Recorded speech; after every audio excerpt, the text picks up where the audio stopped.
बंदी छोड़ सतगुरु रामपाल जी परमेश्वर जी की जय हो। परम पिता परमात्मा सारी सृष्टि के रचनहार कुल मालिक असंख्य ब्रह्मांडों के स्वामी जगत गुरु तीनों लोकों में प्रवेश करके सबका भरण पोषण करने वाले राजाधिराज आत्माधार नाथों के नाथ देवों के देव महादेव सर्वेश्वर महेश्वर मृत्युंजय अजरो अमर आदि अनादि सनातनी प्रभु जगत पिता जगदीश्वर श्री श्री 1008 की उपाधि के वास्तविक अधिकारी अकाल मूर्त शब्द स्वरूपी राम वासुदेव सर्वगतम ब्रह्म परम पूज्य प्रथम पूज्य परम संत परम पुरुष परम धनी परम दयालु सत्य कबीर हक्का कबीर अल्लाह कबीर अल्लाह अकबर बाखबर अल्लाह ताला जगत के तारणहार जगत के मुक्तिदाता जगत के जगन्नाथ हारे के सहारे हिंदुओं के राम मुसलमानों के अल्लाह सिखों के वाहिगुरु ईसाइयों के मसीह दया के सागर दया निधि करुणा के सागर करुणा निधि स्वयंभू परिभू संकट मोचन कष्ट हरण मंगल करण दुख भंजन अविगत कबीर निर्विकार निर्विषम परमात्मा अलय अलेख सतगुरु आदि अनादि सतगुरु असली मर्यादा पुरुषोत्तम असली राम असली कृष्ण असली घनश्याम असली मुरारी राजाओं के राजा महाराजाओं के महाराजा शहंशाहों के शहंशाह सम्राटों के सम्राट भगवानों के भगवान अल्लाहों के अल्लाह प्रभुओं के प्रभु मसीहों के मसीह सच्चे वाहिगुरु बाबाओं के बाबा पीरों के पीर सेठों के सेठ जगत सेठ सावड़सा सेठ सर्वगुण संपन्न अनंत कोटि कलाओं के स्वामी अनंत कोटि ब्रह्मांडों के नायक योगियों में महायोगी ध्यानियों में महाध्यानी सिद्धों में परम सिद्ध ज्ञानियों में तत्व ज्ञानी ब्रह्म ज्ञानी महाज्ञानी परम ज्ञानी सर्वश्रेष्ठ ज्ञानी विज्ञानी युवा कबीर समरथ कबीर ऐ संवाद अमित ओजा सच्चे रहनुमा करीम अल्लाह सुबहान अल्लाह दुनिया के अंतिम पैगंबर 8 सितंबर 1951 से गांव धनाना जिला सोनीपत हरियाणा भारतवर्ष की पावन भूमि पे प्रकट रियल कल की भगवान श्री नारायण साकार हरि श्री बाबा साहेब गरीब निवाज संत श्रोमणी सतगुरु रामपाल जी परमेश्वर जी के चरण कमल में साध संगति से जुड़े हुए देश विदेश से हम सभी सत्सेवक भाई बहनों का अनंत कोटि दंडवत प्रणाम। सत्साई भाई और बहनों, बहुत बड़ी दया बहुत बड़ी मेहर पूज्य गुरुदेव भगवान की, जिनके शुभ आशीर्वाद से आप और हम सभी सत्सेवक भाई बहन भक्ति मार्ग पर तत्व ज्ञान को आधार बनाकर सतगुरु आशीर्वाद से निरंतर आगे की ओर बढ़ रहे हैं।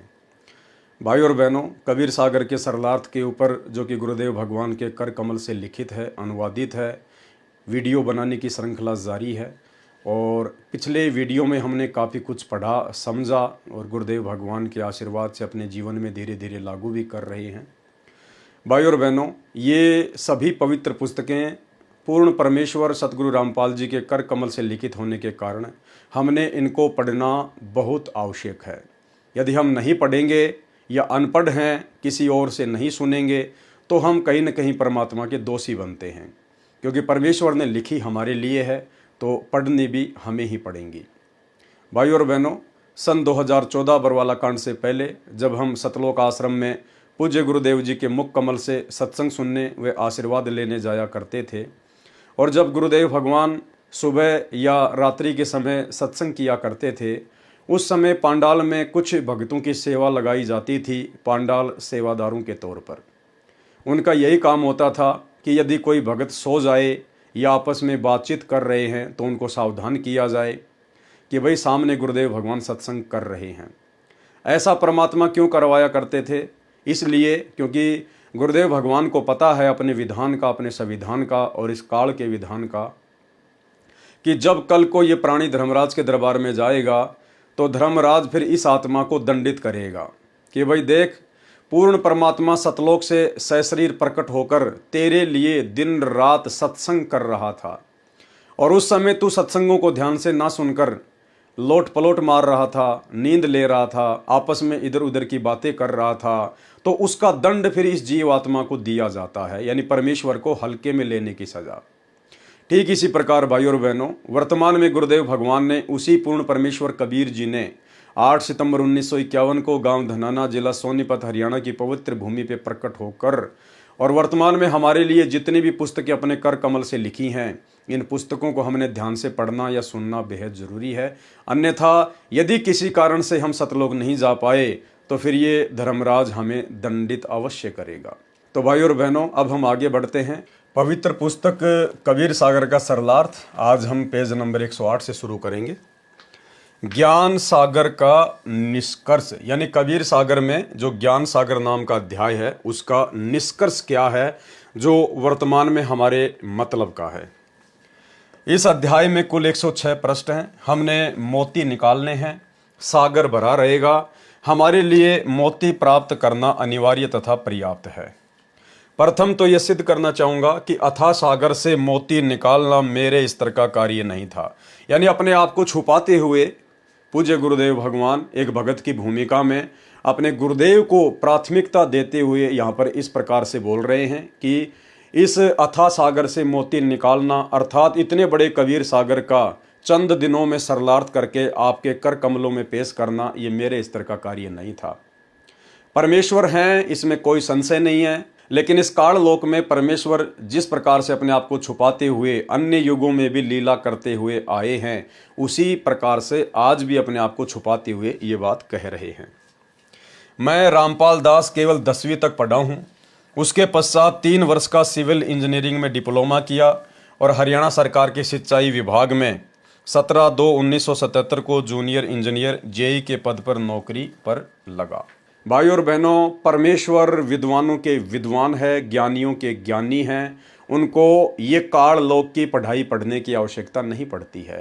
ये काल लोक की पढ़ाई तो 2 टाइम की रोजी रोटी के लिए और सामाजिक स्तर पर थोड़ा बहुत ज्ञान प्राप्त करने के लिए आप और हमारे जैसे 2 कोटि के जीवों को आवश्यकता पड़ती है। विद्वान आम भाषा में उन लोगों को कह दिया जाता है जो कोई बहुत अच्छी खासी संस्कृत बोलने लग जाता है, बहुत अच्छी खासी इंग्लिश बोलने लग जाता है। जबकि भाई और बहनों, विद्वान की परिभाषा गुरुदेव भगवान ने बताई कि जिसको अंग्रेजी आती है उसको चाइनीज़ भाषा नहीं आती, जिसको चाइनीज़ भाषा आती है उसको बंगाली नहीं आती, उसको अन्य देश की भाषा नहीं आती, तो वो व्यक्ति विद्वान नहीं कहा जा सकता। जिस व्यक्ति को 2, 5, 10, 20, 25 भाषाओं का ज्ञान है उस व्यक्ति को विद्वान नहीं कहा जा सकता। विद्वान तो केवल पूरी सृष्टि में एक ही है जिसे जगत गुरु कहते हैं, स्वयं कबीर परमात्मा, जो वर्तमान में सतगुरु रामपाल जी के रूप में धरती पे प्रकट हैं। ये विद्वानों के विद्वान हैं, ज्ञानियों के ज्ञानी हैं, तत्व ज्ञानी हैं, ये सर्वज्ञ हैं, ये इस अखिल ब्रह्मांड के कण कण की जानकारी रखते हैं। इसलिए सकल सृष्टि में परमेश्वर के अलावा यानी सतगुरु के अलावा दूसरा अन्य कोई विद्वान नहीं होता है। ये काल लोक की पढ़ाई तो परमात्मा ने आप और हम तुच्छ प्राणियों को यहाँ का ये ज्ञान समझाने के लिए इस काल लोक के हिसाब से लीला करते हुए पढ़नी पड़ी। अन्यथा ना ही तो परमेश्वर को डिप्लोमा करने की आवश्यकता पड़ती है और ना ही परमेश्वर को ये काल लोक की नकली पढ़ाई पढ़ने की जरूरत पड़ती है। मैं रामपाल दास केवल 10वीं तक पढ़ा हूँ।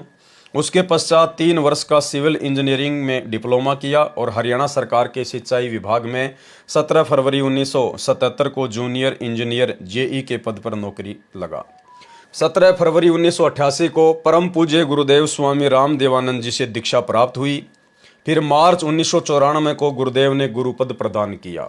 जबकि भाई और बहनों, आप और हमें अच्छे से पता है कि सतगुरु रामपाल जी स्वयं ही पूर्ण ब्रह्म परमात्मा है, कबीर देव हैं और कबीर परमेश्वर को या किसी से भी सत्संग करने की या नाम दीक्षा आगे देने की इजाज़त लेने की आवश्यकता नहीं पड़ती है। ये तो केवल परमात्मा सांसारिक दृष्टि में, लोक दिखावे में, अगर कल को कोई व्यक्ति इस प्रकार का सवाल उनके भक्तों से करे कि भाई आपके गुरुदेव के गुरु कौन हैं, उनको आगे सत्संग करने और नाम दीक्षा देने का अधिकार कैसे और कहाँ से प्राप्त हुआ, तो सांसारिक दृष्टि से हम उन लोगों को समझा सकें। इसीलिए अन्यथा सतगुरु रामपाल जी परमेश्वर स्वयं कबीर भगवान हैं और कबीर भगवान को सत्संग करने की और आगे नाम दीक्षा देने की किसी भी 21 ब्रह्मांड के प्राणी से इजाज़त लेने की आवश्यकता नहीं पड़ती है। और आप जियों को पिछले वीडियो में दिखाया था कि किस प्रकार से गुरुदेव के कलयुगी बेटे मनोज ने जो अपना इंटरव्यू दिया था उसमें उसने जिक्र किया कि सतगुरु रामपाल जी परमेश्वर और मैं जब दादा गुरु जी के पास में गए कुटिया में, उस समय दादा गुरु जी ने किस प्रकार से सतगुरु रामपाल जी को महत्व दिया। वे अपने आसन से खड़े होने लगे और संत रामपाल जी को अपने आसन पर बैठाने लगे। उसके बाद संत रामपाल जी को किस प्रकार से टकटकी लगाकर देखते रहे और अन्य सेवादारों को कहा कि जब मैं कुटिया में विश्राम कर रहा था और हरियाणा से संत रामपाल जी आए हुए थे, तो आप लोगों ने मुझे जगाया क्यों नहीं, मुझे बताया क्यों नहीं, आप लोगों ने उनको बाहर इंतजार क्यों करवाया। तो भाई और बहनों, वर्तमान में ठीक इसी प्रकार 650 साल पहले वाली लीला चल रही है। संत रामपाल जी स्वयं कबीर भगवान हैं और आदरणीय रामदेवानंद जी तो केवल उनके मुंह बोले गुरु बने हुए थे। अन्यथा आदरणीय रामदेवानंद जी को इस बात का भली भांति पता था कि जो महान शक्ति, जो परम शक्ति मेरा शिष्य बनने की भूमिका कर रही है, ये स्वयं कबीर भगवान है। इसीलिए उन्होंने एक भगत को इस प्रकार से महत्व देना पड़ा। तो ये छोटा सा इंटरव्यू लगभग 3 से 4 मिनट का, जो आपके विश्वास को बढ़ाएगा कि वास्तव में हमारे गुरुदेव भगवान सतगुरु रामपाल जी स्वयं कबीर परमात्मा हैं, ये जगत गुरु हैं और जगत गुरु का कोई भी गुरु नहीं होता है। आदरणीय रामदेवानंद जी केवल सांसारिक दृष्टि में, लोक दिखावे में उनके मुंह बोले गुरु बने हुए थे। देखिए सर, वो दौर चल ही रहा था, आपने इतनी सारी बातें बताई तो बहुत ही अनसुनी बातें हैं और बहुत ही रोचक बातें हैं। ऐसा कोई पल हो जब आपका स्कूल के समय का कोई ऐसी यादगार हो, संत रामपाल जी से जुड़ी हो, आपको याद हो, वो हमारे दर्शकों को बताना चाहेंगे। जब मैं छोटा था तो एक बार मैं स्कूल के लिए तैयार हो रहा था, स्कूल जाने के लिए तैयारी कर ली, ड्रेस वेस पहन ली। तो पिताजी ऊपर एक रूम है, हमारा मकान है, उसके ऊपर रूम है, उस रूम से नीचे आए। मैं बोले कहाँ की तैयारी है? मैं बोला पिताजी पापा जी स्कूल जा रहा हूँ मैं। तो पिताजी बोले अच्छा स्कूल की तैयारी है? माँ जी। मैं बोला चलो दादा गुरु जी के पास चलोगे? मैं बड़ा खुश हुआ, माँ स्कूल से छुट्टी लगेंगे और दादा गुरु जी के पास जाएंगे। तो बड़ी खुशी हुई, माँ हाँ जी चलूंगा चलूंगा। उसके बाद पिताजी ने मम्मी जी को बोला कि इसको तैयार कर दो और 2 जोड़ी कपड़े डाल दो, हम स्वामी रामदेवानंद महाराज जी के पास पंजाब में तलवंडी बाई जा रहे हैं। तो मम्मी जी ने तैयार कर दिया, मैं चल पड़ा पिताजी के साथ। तो हम तलवंडी बाई पहुंचे। उस समय आना जाना क्या साधन से करते थे? उस समय बस से गए थे, उस समय संत रामपाल जी और बस से आना जाना करते थे। अच्छा, संत रामपाल जी बस से गए थे? जी हाँ, मैं और पिताजी संत रामपाल जी महाराज बस से तलवंडी बाई पहुंचे। तो वो टाइम था लगभग 12-1 बजे का था। 12-1 बजे हुए थे। तो हम तलवंडी बाई, जो स्वामी रामदेवानंद जी महाराज के कई आश्रम है, तो वो तलवंडी बाई, मोगा, चुडानी, नजफगढ़, बहुत जगह आश्रम थे स्वामी रामदेवानंद महाराज के। तो और लाखों की संख्या में स्वामी रामदेवानंद महाराज के शिष्य भी थे। तो हम तलवंडी बाई पहुंचे आश्रम में। पहुंचने के बाद श्रद्धालु जो वहाँ सेवा कर रहे थे सबसे सत्साई हुई, तो वहाँ बैठे। तो दादा गुरुदेव जी के बारे में पूछी, गुरुदेव जी कहाँ है? तो बताए जी वो विश्राम कर रहे हैं कमरे में अंदर। तो जब विश्राम कर रहे थे तो एक श्रद्धालु बोला जी दादा गुरुदेव जी को उठा देते हैं। तो गुरुजी ने मना कर दिया, नहीं, गुरुदेव जी को सोने दो, जब उठेंगे ना तब मिल लेंगे। ठीक है। तो हम गुरुदेव जी और दादा गुरुदेव जी का कमरा था, उससे बाहर बैठ गए। तो बाहर बैठ गए तो हम श्रद्धालु जो वहाँ सेवा कर रहे थे वो चाय ले आया। तो हमने वहाँ बैठकर चाय पी। तो चाय पी रहे थे, इतनी देर में अंदर से आवाज आई, खटखट की आवाज आई। तो जो सेवा कर रहा था वो, हाँ, जो श्रद्धालु हमारे साथ बातचीत कर रहा था, बैठा था, वो एकदम उठ के अंदर भागा। वो माँ क्या हुआ? पिताजी बोले क्या हुआ? बोला गुरुदेव जी उठ गए हैं। तो वो भागा अंदर। तो अंदर गया तो हम बाहर खड़े थे, गुरुदेव जी इंतजार कर रहे थे हम। तो अंदर से जैसे श्रद्धालु ने जाके बताई कि हरियाणा से रामपाल जी आए हैं और उनका लड़का साथ आया है। तो दादा गुरुदेव जी, अंदर से आवाज आ रही, अंदर क्यों नहीं बुलाया उनको? दादा गुरुदेव जी अंदर क्यों नहीं आए, अंदर क्यों नहीं लेके आए आप उनको? अच्छा। वो कह रहा जी आप विश्राम कर रहे थे, उठाया क्यों नहीं मेरे को? अच्छा, आपने उठाया क्यों नहीं? जब वो आए हुए थे तो उठाया क्यों नहीं मेरे को? अंदर क्यों नहीं लेके आए आप? अच्छा। तो एक श्रद्धालु और था, वो भागा आया अंदर से बाहर, बोला जी गुरुदेव जी बुला रहे हैं आपको, अंदर आ जाओ, जल्दी आ जाओ, यानी कि जल्दी ही उसमें आओ। तो गुरुदेव जी बोले, बोले क्या बात हुई? उनको रोका, कुछ बात होगी क्या? कि वो बोले कोई ऐसी बात तो नहीं होगी जिससे दादा गुरुदेव जी स्वामी रामदेव जी महाराज मुझसे नाराज हो गए हो कभी? कोई ऐसी बात तो नहीं हो रखी है? गुरु जी बोले, नहीं जी नाराज नहीं, वो तो यूं कह रहे हैं, वो तो ये दादा गुरुदेव जी ये कह रहे हैं, उनको पहले क्यों नहीं बुलाया? अच्छा। मुझे उठाया क्यों नहीं? वो तो इसलिए बोल रहे हैं। तो उसके बाद अंदर गए तो दादा गुरुदेव जी यूं देखकर, रूम था तो दादा गुरुदेव जी यूं देखकर, यूं गेट की तरफ देखकर यूं उठ रहे। अच्छा। यानी कि गुरु जी अंदर आए, उनको देखकर उठने लगे। अच्छा। अपनी चारपाई से। अच्छा। हाँ, उठने लगे तो गुरु जी, हम स्पीड से चल ही रहे थे, जाके गुरुजू के चरण लिए, चरण लेके गुरुजू के खड़े, तो दादा गुरुजू उठ रहे थे। उठते साथ बोले जी आप यहाँ बैठिए। अच्छा। दादा गुरुदेव जी बोले जी आप बैठिए। संत रामपाल जी महाराज, संत रामपाल जी महाराज जी को बोले जी आप बैठिए यहाँ। अब श्रद्धालु जो दो सेवक थे वो खड़े थे वहाँ, वो भी आश्चर्य में, हाँ दादा गुरु जी क्या बोल रहे हैं। और दादा गुरुदेव जी हाथ जोड़ कर बोले जी आप बैठिए। तो गुरुदेव जी ने हाथ जोड़े, नौलाना ने नहीं जी आप बैठिए। गुरुदेव जी ये स्थान तो आपका है, आप बैठिए। गुरुदेव जी, दादा गुरुदेव जी भी यूं करके नहीं जी आप बैठिए। कम से कम 2-3 मिनट तक ये चीजें चलती रही। अच्छा। जैसे कोई घर में मेहमान आ जाता, हम कहते जी बैठिए, वो कहने नहीं जी पहले आप बैठिए। तो कम से कम 2-3 मिनट तक ये चीजें चली है, मैंने देखी है ये चीजें। बच्चा था उस समय, ध्यान नहीं था भाई इतना। सर ये तो जो आपने बताया ये बात बहुत ही अद्भुत है, क्योंकि सनातन धर्म में, हिंदू धर्म में, अपनी गुरु परंपरा में अगर देखा जाए तो गुरु पद उच्च होता है और शिष्य का स्थान जो होता है वो नीचे होता है। आज इस प्रकार से आप एक घटना का जिक्र कर रहे हैं, तो स्वामी जी अपने चारपाई पे संत रामपाल जी महाराज को बिठाने के लिए बोल रहे हैं। जी जी, ये चीजें मुझे भी, चलो उस समय बचपना था इतनी समझ में, लेकिन आंखों के सामने ये चीजें चल तो रही थी। ये क्या हुआ उस समय? हाँ, ये क्या हो रहा है। और उस समय 2 सेवक भी वहीं खड़े, वो भी आश्चर्य में, उनकी भी वो भी यूं देख रहे बिल्कुल ये चीजें, स्वामी रामदेव जी महाराज जी मतलब क्या कर रहे हैं। तो ये चीजें 2-3 मिनट तक चली, वो मैंने देखी वहां पर।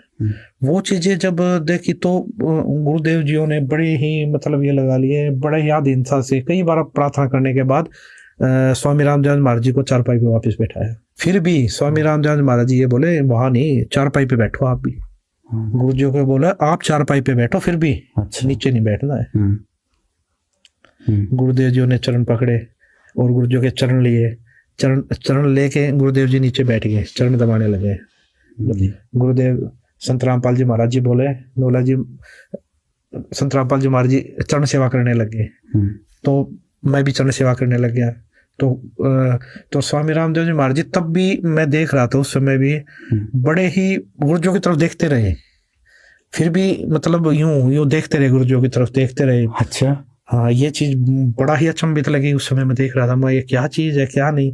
श्रद्धालु जो सेवक खड़े थे वो तो मतलब ये लगा लीजिए देखते ही रहे, बिल्कुल आंखें फटी रह गई उनकी। दादा गुरुदेव जी क्या इतना महत्व दे रहे हैं, क्या बात है। तो ये चीजें मैंने देखी उस समय। तो ये चीजें जो समझ में आ रही हैं, ये चीजें तो जैसे सत्संग सुनने को मिले, संत रामपाल जी महाराज जी को पता लगा। उस समय भी आज से 600 साल पहले भी ये घटना घटी थी। अच्छा, कैसे? ये जिस समय कबीर परमात्मा जी आए उस समय भी स्वामी रामानंद जी महाराज कबीर साहब जी के गुरु जी थे, नाम दीक्षा ली थी। तो कबीर परमात्मा स्वामी रामानंद जी महाराज जी को सतलोक दिखा के लाए, वो सचखंड दिखा के लाए। सारी इस काल लोक का या इस पृथ्वी का लगा लीजिए जितने भी ब्रह्मांड है सब दिखाया उन्होंने, उनको उनके बारे में जानकारी दी। तो ये सारी जानकारी मिलने के बाद स्वामी रामानंद जी महाराज जी को भक्ति का ज्ञान हो गया, उस सचखंड का ज्ञान हो गया। तो इसी प्रकार स्वामी रामानंद जी महाराज जियों ने कबीर परमात्मा को हाथ जोड़कर प्रार्थना की कि जी आप मुझे नाम दीक्षा दीजिए, आप ही परमात्मा हो। जब उनको ज्ञान होगा उन्होंने बोला आप ही परमात्मा हो। अच्छा। तो मैं कैसे बैठ सकता हूँ जी ऊपर, कैसे मैं आपका गुरु हो सकता हूँ। तो ये चीजें जब देखी, ये चीजें उस समय भी ये ये घटना घटी थी, ये विचित्र घटना हुई थी उस समय भी। तो स्वामी कबीर परमात्मा ने स्वामी रामानंद जी महाराज जी को भी यही बोला था उस समय कि जी गुरु और शिष्य, गुरु और शिष्य का नाता है, ये बना रहेगा, ये भक्ति काल का कलयुग तक। कबीर परमात्मा बोले ये चीजें चलेंगी, अरे वहां तक लेके जानी है हमें, तो आप मेरे गुरु रहो, मैं आपका शिष्य रहूंगा। और ये भक्ति, जो भक्ति युग है, ये गुरु शिष्य का नाता बना रहेगा, ये मेरी आपसे प्रार्थना है।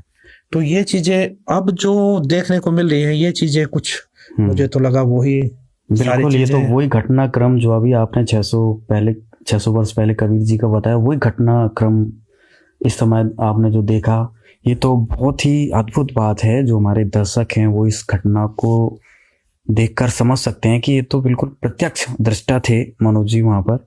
और जो ये घटनाक्रम हुआ, इससे संत रामपाल जी महाराज के जो भक्त हैं वो समझ सकते हैं कि संत रामपाल जी महाराज कौन है। ये तो सर बहुत ही अद्भुत आपने घटना बताई। 17 फरवरी 1988 को परम पूज्य गुरुदेव स्वामी राम देवानंद जी से दीक्षा प्राप्त हुई। फिर मार्च 1994 को गुरुदेव ने गुरु पद प्रदान किया। कहा, बेटा तू दीक्षा दे, मैं तेरे को आदेश देता हूँ। जबकि भाइयों और बहनों, आदरणीय राम देवानंद जी ने कभी भी परम पूज्य सतगुरु रामपाल जी को बेटा कहकर संबोधित नहीं किया। ये आपस में उनकी गुप्त बातें थी। और सतगुरु रामपाल जी गुरु को महत्व देते हुए और अपने आप को गुरु से छोटा दर्शाते हुए, यदि वे इस प्रकार से भूमिका ना करें, इस प्रकार के शब्द अपने गुरु को परमात्मा संबोधित करते हुए या उनको विशेष महत्व देते हुए ना लिखें, तो भाइयों और बहनों फिर आने वाले समय में उनके जो फॉलोवर होंगे वो फिर किस प्रकार से एक शिष्य में कितनी अधीनता होनी चाहिए, कितना शिष्टाचार होना चाहिए, ये पाठ भला कैसे सीखेंगे। इसलिए सतगुरु रामपाल जी यहाँ पर अपने आप को छुपाते हुए और अपने मुंह बोले गुरु को, एक आत्मा को महत्व देते हुए इस प्रकार की बातें लिख रहे हैं। अन्यथा आदरणीय राम देवानंद जी ने कभी भी उनको बेटा कहकर संबोधित नहीं किया। उस दिन वही दिन था जिस दिन परमेश्वर कबीर जी अपनी प्यारी आत्मा संत गरीबदास जी को छुड़ाने के खेतों में मिले थे और दीक्षा दी थी। सत्यलोक ले गए थे, शाम को वापस छोड़ा था। उस उपलक्ष्य में 3 दिन का पाठ चल रहा था। मध्य के दिन मेरे को छुड़ानी धाम में दीक्षा देने का आदेश पूज्य गुरुदेव स्वामी राम देवानंद जी ने दिया था। कहा था कि संसार में तेरे बराबर कोई संत नहीं होगा, मैं तेरे साथ रहूंगा, अपने को अकेला मत समझना।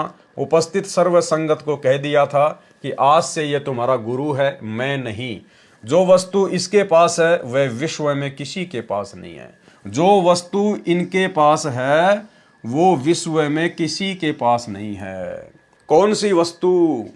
मोक्ष, परम पद की प्राप्ति करवाना, सार शब्द जो इनके पास है वो विश्व में किसी के पास नहीं, अखिल सृष्टि में किसी के पास में नहीं है, क्योंकि ये पूर्ण परमात्मा है। जो वस्तु इनके पास है वह विश्व में नहीं है। उस दिन के बाद से ये दास दीक्षा देने लगा। नौकरी करते करते छुट्टी लेकर तथा शनिवार रविवार की छुट्टियों में पाठ भी करता, सत्संग भी करता था। मई 1995 में पाठों की संख्या अधिक होने के कारण नौकरी पर नहीं जा पाया। नौकरी से त्यागपत्र दे दिया जो हरियाणा सरकार से स्वीकृत है। मैं ये बताना चाहता हूं कि जो ज्ञान मुझे प्राप्त हुआ है वह सामान्य व्यक्ति को प्राप्त नहीं हो सकता। अब भाइयों और बहनों, इस परमेश्वर कबीर देव के अलावा इस पूरी सृष्टि में बाकी सभी सामान्य व्यक्ति ही हैं। यदि कोई असामान्य व्यक्तित्व का धनी है तो स्वयं कबीर परमात्मा है, सतगुरु रामपाल जी भगवान है। इसलिए परमात्मा ने यहाँ पर अपने आप को दर्शा दिया है। क्या कह रहे हैं? मैं ये बताना चाहूँगा कि जो ज्ञान मुझे प्राप्त है वह सामान्य व्यक्ति को प्राप्त नहीं हो सकता, क्योंकि वह ज्ञान उन महापुरुषों को छोड़कर जिनको परमेश्वर मिले थे और ऊपर लेकर गए फिर वापस छोड़ा था, जिसके शुभ नाम ऊपर बताए हैं, आज तक अन्य किसी को प्राप्त नहीं हुआ। कबीर जी ने कहा है, कबीर 9 मन सूत उलझिया, ऋषि रहे झकमार, सतगुरु ऐसा सुलझा दे उलझे न दूजी बार। मेरे कहने का तात्पर्य यह है कि जो ज्ञान विश्व में वर्तमान में किसी के पास नहीं है, पहले भी नहीं था, यह सामान्य बात नहीं है। परमात्मा संकेत कर रहे हैं, एक लाइन ऊपर लिखकर फिर नीचे परमात्मा ने संकेत कर दिया कि यह सामान्य बात नहीं है। यानी मैंने इस लाइन में जो कुछ बोला है वो सामान्य बात नहीं है। क्या मेरे कहने का तात्पर्य यह है कि जो ज्ञान विश्व में वर्तमान में किसी के पास नहीं, यानी वर्तमान समय में पूरे विश्व में किसी के पास भी वो ज्ञान, वो समाधान, वो सार शब्द नहीं है जो सतगुरु रामपाल जी के पास है। पहले भी नहीं था, पहले भी नहीं था। यानी संत रामपाल जी से पहले उनके मुंह बोले गुरुदेव थे आदरणीय रामदेवानंद जी, उनके पास भी नहीं था। पंडित चिदानंद जी के पास भी नहीं था। आदरणीय गरीबदास जी के पास भी नहीं था। तो भाइयों और बहनों, फिर था किसके पास में?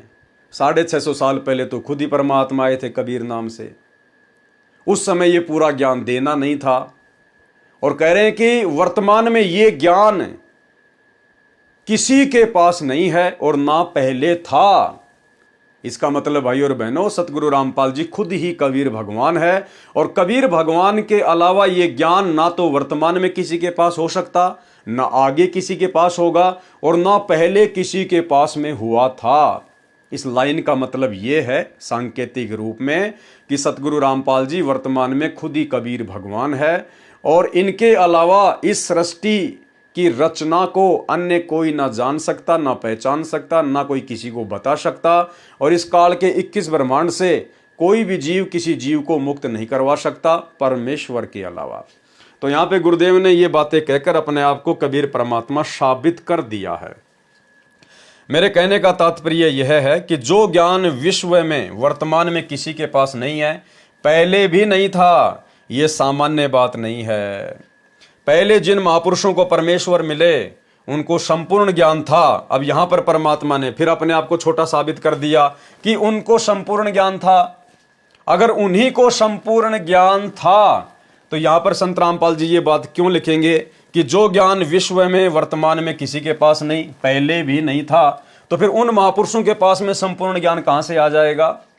तो हमने संकेतों को समझना पड़ेगा। परमात्मा बीच बीच में अपने आप को छुपा भी देते हैं, अपने आप को उजागर भी कर देते हैं। और इन पॉइंटों को पकड़ने के लिए ही परमात्मा ने हमें सत्संग सुनाए हैं, तत्व ज्ञान दिया है और साध संगति से जोड़ दिया है। भाइयों और बहनों, आपके हृदय में सतगुरु अभी समाये हैं या नहीं समाये हैं, आप अपने गुरुदेव भगवान को कितना महत्व दे पा रहे हैं, इसका एक फॉर्मूला है। जब भी हम कोई लेख अपने पूज्य गुरुदेव के कर कमल से लिखित पढ़ेंगे, जैसे उनके द्वारा लिखी गई कोई पुस्तक, और यदि हमें उनके कर कमल से लिखी गई पुस्तक में ऐसी ऐसी गूढ़ बातें, रहस्यमयी बातें सुनकर यदि दृढ़ विश्वास हो जाता है कि इसमें कोई मीन मेख नहीं है, गुरुदेव ने जो कह दिया फाइनल, यानी हमें वेद, गीता, कुरान, पुराण, बाइबल पर भी इतना विश्वास नहीं होगा जो हमें अपने गुरुदेव भगवान के कर कमल से लिखित लेख पर होगा, तो समझिए आपके हृदय में आपके गुरुदेव भगवान समाये हुए हैं। यानी आपके लिए आपके गुरुदेव भगवान के अलावा अन्य कोई भी देवी देवता या महापुरुष वो महत्व नहीं रखता जो महत्व आपके लिए आपके गुरुदेव भगवान रखते हैं। ये पहचान है भाई और बहनों। यानी हम गीता में कोई बात पढ़ें, वेदों में कोई बात पढ़ें, कोई गूढ़ रहस्य निकल के आए, तो हमें इतनी खुशी और इतनी प्रसन्नता नहीं होगी जितनी खुशी और प्रसन्नता हमें अपने गुरुदेव के कर कमल से लिखित उन पवित्र पुस्तकों में जब मिलेगी, हम पढ़ेंगे और उस समय हमें जो अपार खुशी होगी, हमारे अंदर जो विश्वास पैदा होगा, तो ये पहचान होती है अपने गुरुदेव को ही परमात्मा मानने की। मेरे कहने का तात्पर्य यह है कि जो ज्ञान विश्व में वर्तमान में किसी के पास नहीं है, पहले भी नहीं था, ये सामान्य बात नहीं है। पहले जिन महापुरुषों को परमेश्वर मिले थे उनको संपूर्ण ज्ञान था, परंतु उनको संपूर्ण दीक्षा देने का आदेश नहीं था। वह संपूर्ण आध्यात्मिक ज्ञान तथा संपूर्ण दीक्षा मंत्र देने का अधिकार मुझ दास को मिला है, क्योंकि वो संपूर्ण अधिकार इस अखिल सृष्टि में केवल कबीर परमेश्वर को ही हो सकता है। और वर्तमान में गुरुदेव भगवान स्वयं कबीर परमात्मा ही है। और फिर अपने आप को छुपाते हुए कह देते हैं कि भाई ये सत्संग करने का आदेश, नाम दीक्षा देने का आदेश मुझे मेरे पूज्य गुरुदेव की दया से प्राप्त हुआ, कबीर भगवान की दया से प्राप्त हुआ। तो अब हम इन संकेतों को समझने लग गए हैं कि परमेश्वर अपने आप को क्यों छुपाते हैं। वह संपूर्ण आध्यात्मिक ज्ञान तथा संपूर्ण दीक्षा मंत्र देने का अधिकार मुझदास को मिला है। यह असामान्य बात है। मेरी इतनी तीक्ष्ण बुद्धि नहीं थी कि इतने विशाल अध्यात्म ज्ञान को संग्रह यानी स्टोर कर सके, तथा सार निकाल सके। ये तो परमेश्वर कबीर बंदी छोड़ जी की शक्ति से तथा पूज्य गुरुदेव जी के आशीर्वाद तथा आदेश से संभव हुआ है। सीधे शब्दों में वही लीला चित्रार्थ हुई जो तोतादरी नामक स्थान पर पंडितों के भंडारे में प्रवेश करने के लिए कबीर परमेश्वर जी ने एक भैंसे को चारों वेदों के मंत्र संस्कृत भाषा में बुलवाए थे। मुजदास से भी ये आध्यात्मिक संपूर्ण सत्य ज्ञान बुलवाया जा रहा है। नहीं, अब आप और हमारी ये परीक्षा होगी भाई और बहनों, जब हम इस प्रकार के लेख गुरुदेव के कर कमल से लिखित पढ़ेंगे जिनमें गुरुदेव अपने आप को छुपाते हैं, तो वो हमारी परीक्षा होगी कि हम इन बातों को सीधे सीधे स्वीकार कर लेते हैं या फिर अब हमें हर शब्द में हर बात में अपने पूज्य गुरुदेव परमात्मा नजर आएंगे और हमें पता चल जाएगा, बिल्कुल नीर खीर का निबेरा सा हो जाएगा कि गुरुदेव यहाँ पर अपने आप को छुपा रहे हैं और यहाँ पर गुरुदेव अपने आप को उजागर कर रहे हैं। भाई और बहनों, ये दया वर्तमान में सतगुरु रामपाल जी परमेश्वर जी ने आप और हम सत्सेवकों के ऊपर बख्शी है। जिस प्रकार बनारस के तोतादरी शहर में कबीर परमात्मा ने एक जोटे को आशीर्वाद देकर वेद मंत्र बुलवाए थे, इस प्रकार की दया तो गुरुदेव ने वर्तमान में आप और हम जानवरों के ऊपर बख्श रखी है।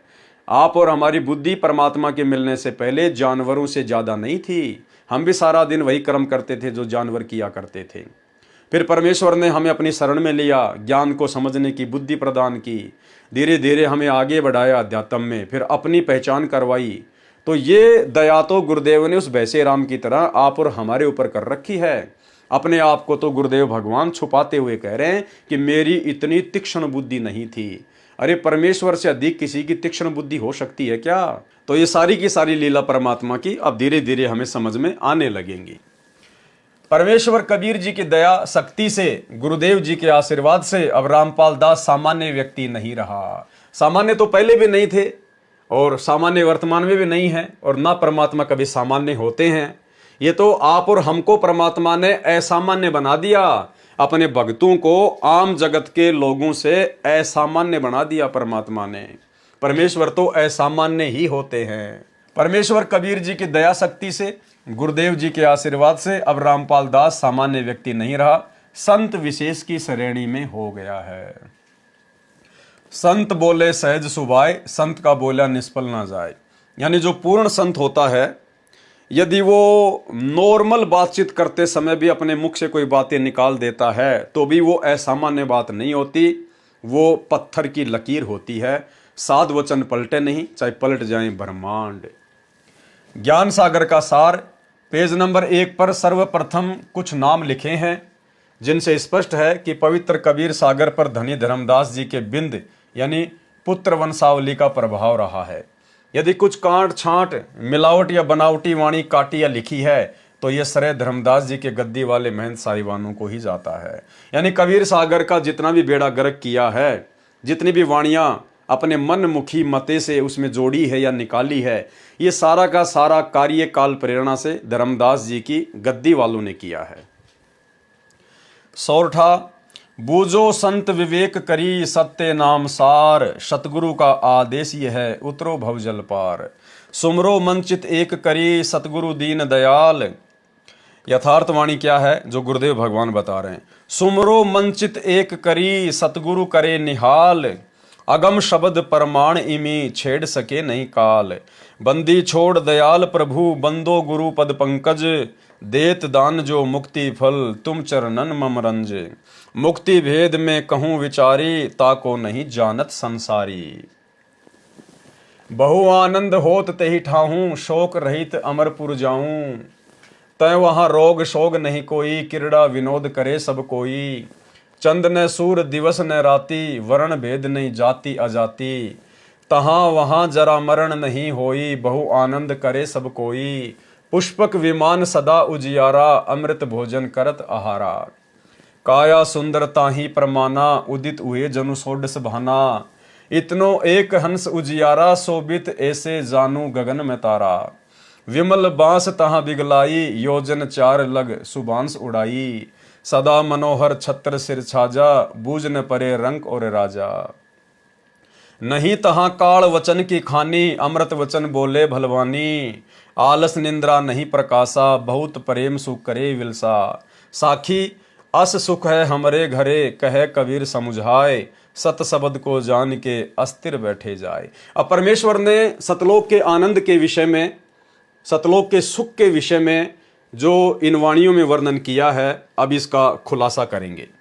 भावार्थ, परमेश्वर कबीर जी ने अपने प्रिय भगत धर्मदास जी को बताया कि जिस तरह मुक्ति हो सकती है वह भेद बताता हूँ, और उस मुक्ति को प्राप्त हंस वहाँ चले जाते हैं जहाँ कोई रोग नहीं, कोई शोक नहीं, वहाँ पर सब आत्माएं आनंद से खेलती हैं, अर्थात सुख में जीवन जीते हैं।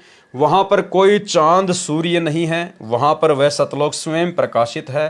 सत्य पुरुष के एक रोम का प्रकाश करोड़ों सूर्यों तथा चंद्रमाओं से अधिक है। वहाँ एक हंस यानी मानव के शरीर का प्रकाश 16 सूर्यों जितना है। वहाँ जाति भेद भी नहीं है। वहाँ हमारे सतलोक में जरा मरण नहीं है, सदा युवा रहते हैं, मृत्यु नहीं है।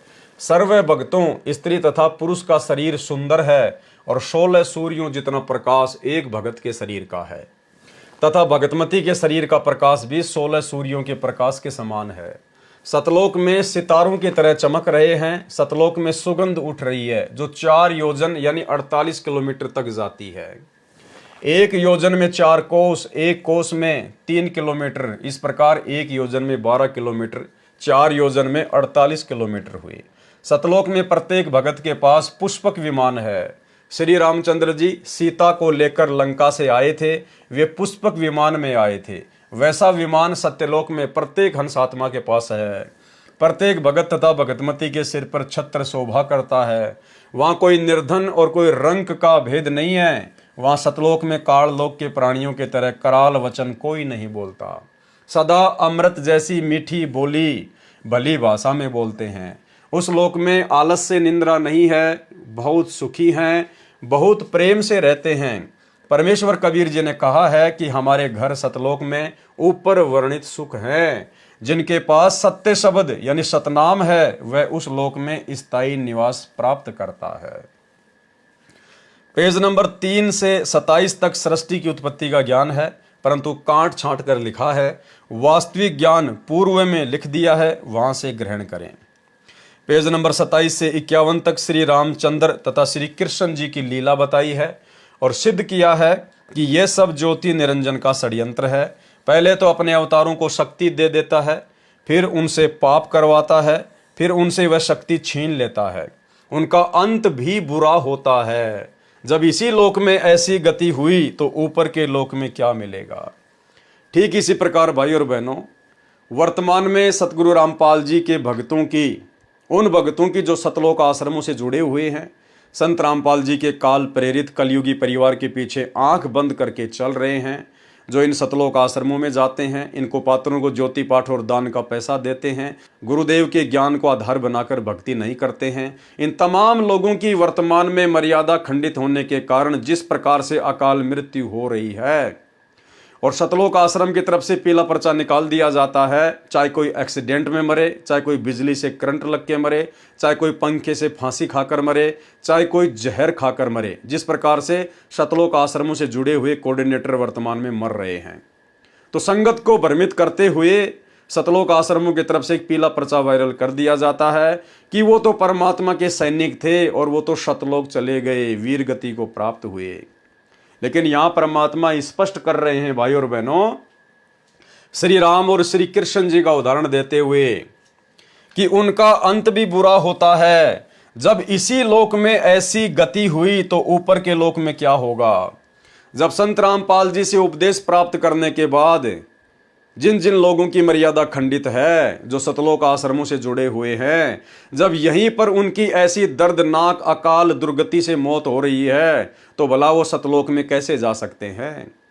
अरे गुरुदेव भगवान ने अपने सत्संग में बताया कि मेरे भगत के तो काल निकट भी नहीं आ सकता, निकट भी। और गुरुदेव ने बताया यदि भक्तों की मौत भी अन्य जगत वालों की तरह होगी तो भला फिर भक्ति का फायदा क्या।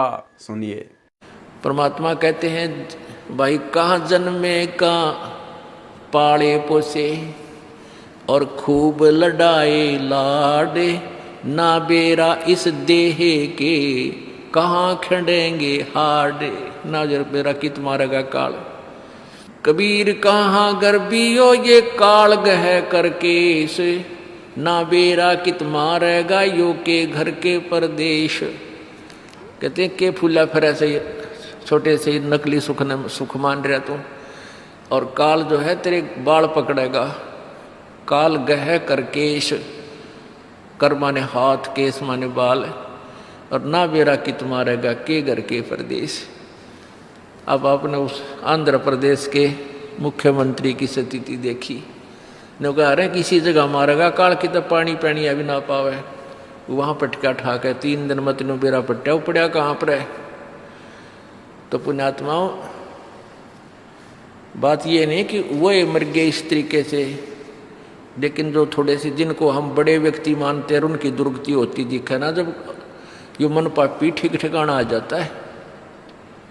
आम आदमी तो रोजमर्रा है उसकी तो चिंता नहीं, मानते नहीं। ऐसे जो जिनको हम सुप्रीम पावर माना थे, मुख्यमंत्री बिरानी के पहाड़ मानते थे हम बिना ज्ञान में, और उसकी के दुर्गति हुई। कहते हैं जो भक्ति नहीं करता उनके ये बिरान माटी होंगी, और जो परमात्मा का नाम लेता है उनके साथ ऐसा नहीं होगा, ये गारंटीड बात है। और जो परमात्मा का नाम लेता है उनके साथ ऐसा नहीं होगा, ये गारंटीड बात है। और जो परमात्मा का नाम लेता है उनके साथ ऐसा नहीं होगा, ये गारंटीड बात है। अगर इतना भी अंतर नहीं है तो फिर भगवान की आवश्यकता ही समाप्त हो जाती है। ध्रुव प्रहलाद मीराबाई के इतिहास देख लो। मीराबाई को विष पिलाया गया था, विष भी अमृत बन गया उस परमात्मा की भक्ति और शक्ति से। इसलिए पुण्यात्माओं, आपको जो ये क्रिया कर रहे हैं आपका घनी काम आओगी। अब तो आपको ना इतना महसूस हो रहा है, लेकिन आने वाले समय में कहते हैं कल्पे कारण कौन है, कर सेवा अपनी काम, और मन इच्छा फल देऊंगा जो पड़े मेरे ते काम।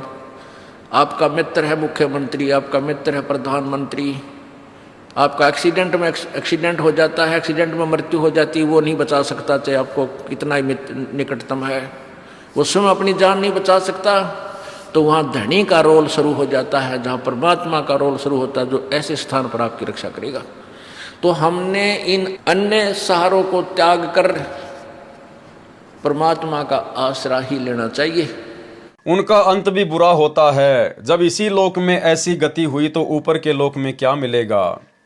श्री राम जी ने अंत में अपने पुत्रों लव तथा कुश से पराजित होकर शर्म के मारे सरयू नदी में समाधि लेनी पड़ी, यानी अपनी जीवन लीला सरयू नदी में छलांग लगाकर समाप्त की। यानी श्री रामचंद्र जी दशरथ पुत्र अंत में सरयू नदी में डूब के मरे, डूब के। ऐसी दुर्गति से उनकी मृत्यु हुई। पहले बाली तथा रावण जैसे योद्धाओं को मार डाला था। यही दशा श्री कृष्ण जी की हुई थी। उनकी आंखों के सामने उनका पूरा यादव कुल नष्ट हो गया था, तथा श्री कृष्ण जी के पैर में विषाक्त यानी जहर लगा हुआ तीर एक बालिया नामक शिकारी ने मारा, जिससे उनकी मृत्यु हुई। श्री कृष्ण जी ने बाली को त्रेता युग में वृक्ष की ओट लेकर मारा था, उसी आत्मा ने शिकारी बनकर अपना बदला लिया। पेज नंबर 52 से 53 तक सुदर्शन सुपच द्वारा पांडवों की यज्ञ पूर्ण करने का वर्णन है, परंतु पूर्ण रूप से गलत लिखा है। पूर्ण वर्णन आगे बताया जाएगा। पेज नंबर 53 से 70 तक कबीर परमेश्वर जी का सतयुग, त्रेता युग, द्वापर में सत सुकृत, मुनिंदर तथा करुणामय नाम से प्रकट होने वाला प्रकरण है, जो बिल्कुल ऊट पटांग तरीके से बताया है। वाणी कांट छांट तथा बनावटी मिलावटी बनाकर अपनी बुद्धि अनुसार व्याख्या की है, जो गलत है। वास्तविकता पहले वर्णन कर दी है। पेज नंबर 71 से 74 तक कलयुग में काशी में प्रकट होने का प्रकरण। पेज नंबर 74 पर वर्णन है कि बालक कबीर जी ने बछिया का दूध पिया, कंवारी गाय का दूध पिया। पेज नंबर 75 से 76 रामानंद जी से गुरु दीक्षा लेना आदि आदि का वर्णन है। पेज नंबर 76 पर सिकंदर राजा को अपनी शरण में लेने वाला प्रकरण है। उपरोक्त प्रकरण कबीर चरित्र बोध में भी है। यथार्थ कबीर जी की लीला इस अध्याय में संपूर्ण नहीं है। पेज नंबर 76 से 86 तक रत्ना को मिलना तथा अन्य जानकारी है, जो ज्ञान प्रकाश में बताई जा चुकी है। पेज नंबर 86 पर 8 कमलों की जानकारी है। पेज नंबर 88 से 97 तक सामान्य ज्ञान है, जो ज्ञान प्रकाश में बताया जा चुका है। पेज नंबर 97 से 106 तक अस्पष्ट वर्ण है। इससे अधिक स्पष्ट ज्ञान पहले ज्ञान प्रकाश में धर्मदास को शरण में लेने वाले प्रकरण में पढ़े। विशेष जैसा कि ज्ञान सागर के सार के प्रारंभ में लिखा है कि कबीर सागर धनी धर्मदास जी द्वारा लिखा था, वह हस्तलिखित था। बहुत अधिक बड़ा होने के कारण से किसी महंत ने उसमें से अपने विवेक के अनुसार कुछ कुछ वाणी लेकर कुछ अपनी बनावटी बना मिलाकर ज्ञान सागर बनाया है। इसी प्रकार अन्य कई अध्यायों में यही देखने को मिला है। बाद में स्वामी युगलानंद जी भारत पथिक कबीर पंथी ने उन सर्व अध्यायों को कुछ संशोधित करके एक कबीर सागर का रूप दे दिया गया, जो अपने को वर्तमान में उपलब्ध है। इसलिए ज्ञान सागर में कोई भिन्न ज्ञान नहीं है, ये ज्ञान अन्य अध्यायों में विस्तार के साथ है। उदाहरण ज्ञान सागर में प्रकरण है कंवारी गाय बछिया के दूध से परमेश्वर कबीर जी की परवरिश। वाणी इस प्रकार है। कबीर जी का काशी में प्रकट होना। यहां पर नूरी गलत लिखा है, नूरी नहीं नीरू को मिलने की कथा है। यह कुछ प्रकरण ठीक व कुछ गलत है, विवेचन करता हूं। अब सत्य क्या है वो सतगुरु रामपाल जी परमेश्वर जी लिख रहे हैं। पेज नंबर 73-74 से वास्तव में नीरू तथा उसकी पत्नी नीमा द्वापर युग में सुदर्शन सुपच के माता पिता वाली आत्माएं थी। नीरू और नीमा, जिनको कलयुग के प्रथम चरण में परमेश्वर कबीर जी के शिशु रूप में पालन पोषण का सौभाग्य मिला। ये दोनों आत्माएं द्वापर युग में सुदर्शन सुपच, जब करुणामय रूप में कबीर परमात्मा आए थे और उस समय उनका जो परम भगत था सुदर्शन सुपच, ये उसके माता पिता थे। उस समय परमेश्वर कबीर जी करुणामय नाम से प्रकट थे। सुदर्शन जी का जन्म वाल्मीकि जाति में हुआ था। सुदर्शन जी को पूर्ण विश्वास हो गया था कि करुणामय स्वयं पूर्ण परमेश्वर हैं। उस युग में कबीर परमेश्वर जी भी करुणामय की लीला करने के लिए एक कमल के फूल पर शिशु रूप में प्रकट हुए थे। उनको एक वाल्मीकि दंपत्ति अपने घर ले गए थे। वे निसंतान थे। कालू नाम से वाल्मीकि के घर परवरिश होने के कारण परमेश्वर करुणामय वाल्मीकि कहलाए। कालू की पत्नी का नाम गोदावरी था। सुदर्शन जी ने परमेश्वर करुणामय कबीर जी से विनय की थी कि हे परमात्मा, मेरे माता पिता को अपनी शरण में लेकर कल्याण करें। परंतु सुदर्शन जी के माता पिता ने परमेश्वर की शरण नहीं ली, उपदेश नहीं लिया, उनकी मृत्यु हो गई। सुदर्शन जी ने अपने गुरु करुणामय जी यानी परमेश्वर कबीर जी से प्रार्थना की कि हे गुरुदेव, मेरे माता पिता जी ने आपसे उपदेश नहीं लिया, उनका कल्याण कैसे होगा? मैं बहुत चिंतित हूं। तब परमेश्वर कबीर जी ने विचार किया कि माता पिता के मोह में भगत भी मोक्ष प्राप्त नहीं कर पाएगा। जहां आशा तहां बासा होई, मन कर्म वचन सुमरियो सोई। भाई और बहनों, ये इस प्रकार के उदाहरण आप और हमारे लिए बहुत ही काम के हैं। इन कथाओं के माध्यम से परमात्मा अपने बहुत सारे प्रयोजन पूरे करते हैं, लोगों को सामान्य ज्ञान भी समझाते हैं, और जिन भक्तों को परमात्मा ने सतलोक में बैठाना होगा उन आत्माओं को परमात्मा दृढ़ भी करना चाहते हैं। भाई और बहनों, गुरुदेव ने कहा कि द्वापर युग में जब परमात्मा करुणामय नाम से आए थे तो सुदर्शन सुपच उनको पहचान चुका था कि ये पूर्ण परमात्मा है। देखो, पहचान होने के बाद भी ज्ञान की कमी के चलते, विश्वास की कमी के चलते और सुदर्शन सुपच के मन में कमजोरी आ गई और अंत में उनको अपने माता पिता के आत्म कल्याण की चिंता सताने लगी और उन्होंने कहा कि हे गुरुदेव, मेरे माता पिता ने आपसे उपदेश नहीं लिया, उनका कल्याण कैसे होगा? तो परमेश्वर ने सोचा कि ये अपना काम खराब करेगा, माता पिता के चक्कर में अपना बेड़ा गर्क करेगा। तो भाई और बहनों, वर्तमान में ये गलती आप और हम भगत भाई बहनों ने बिल्कुल भी नहीं करनी है, क्योंकि ये कलयुग की बिचली पीढ़ी का समय है।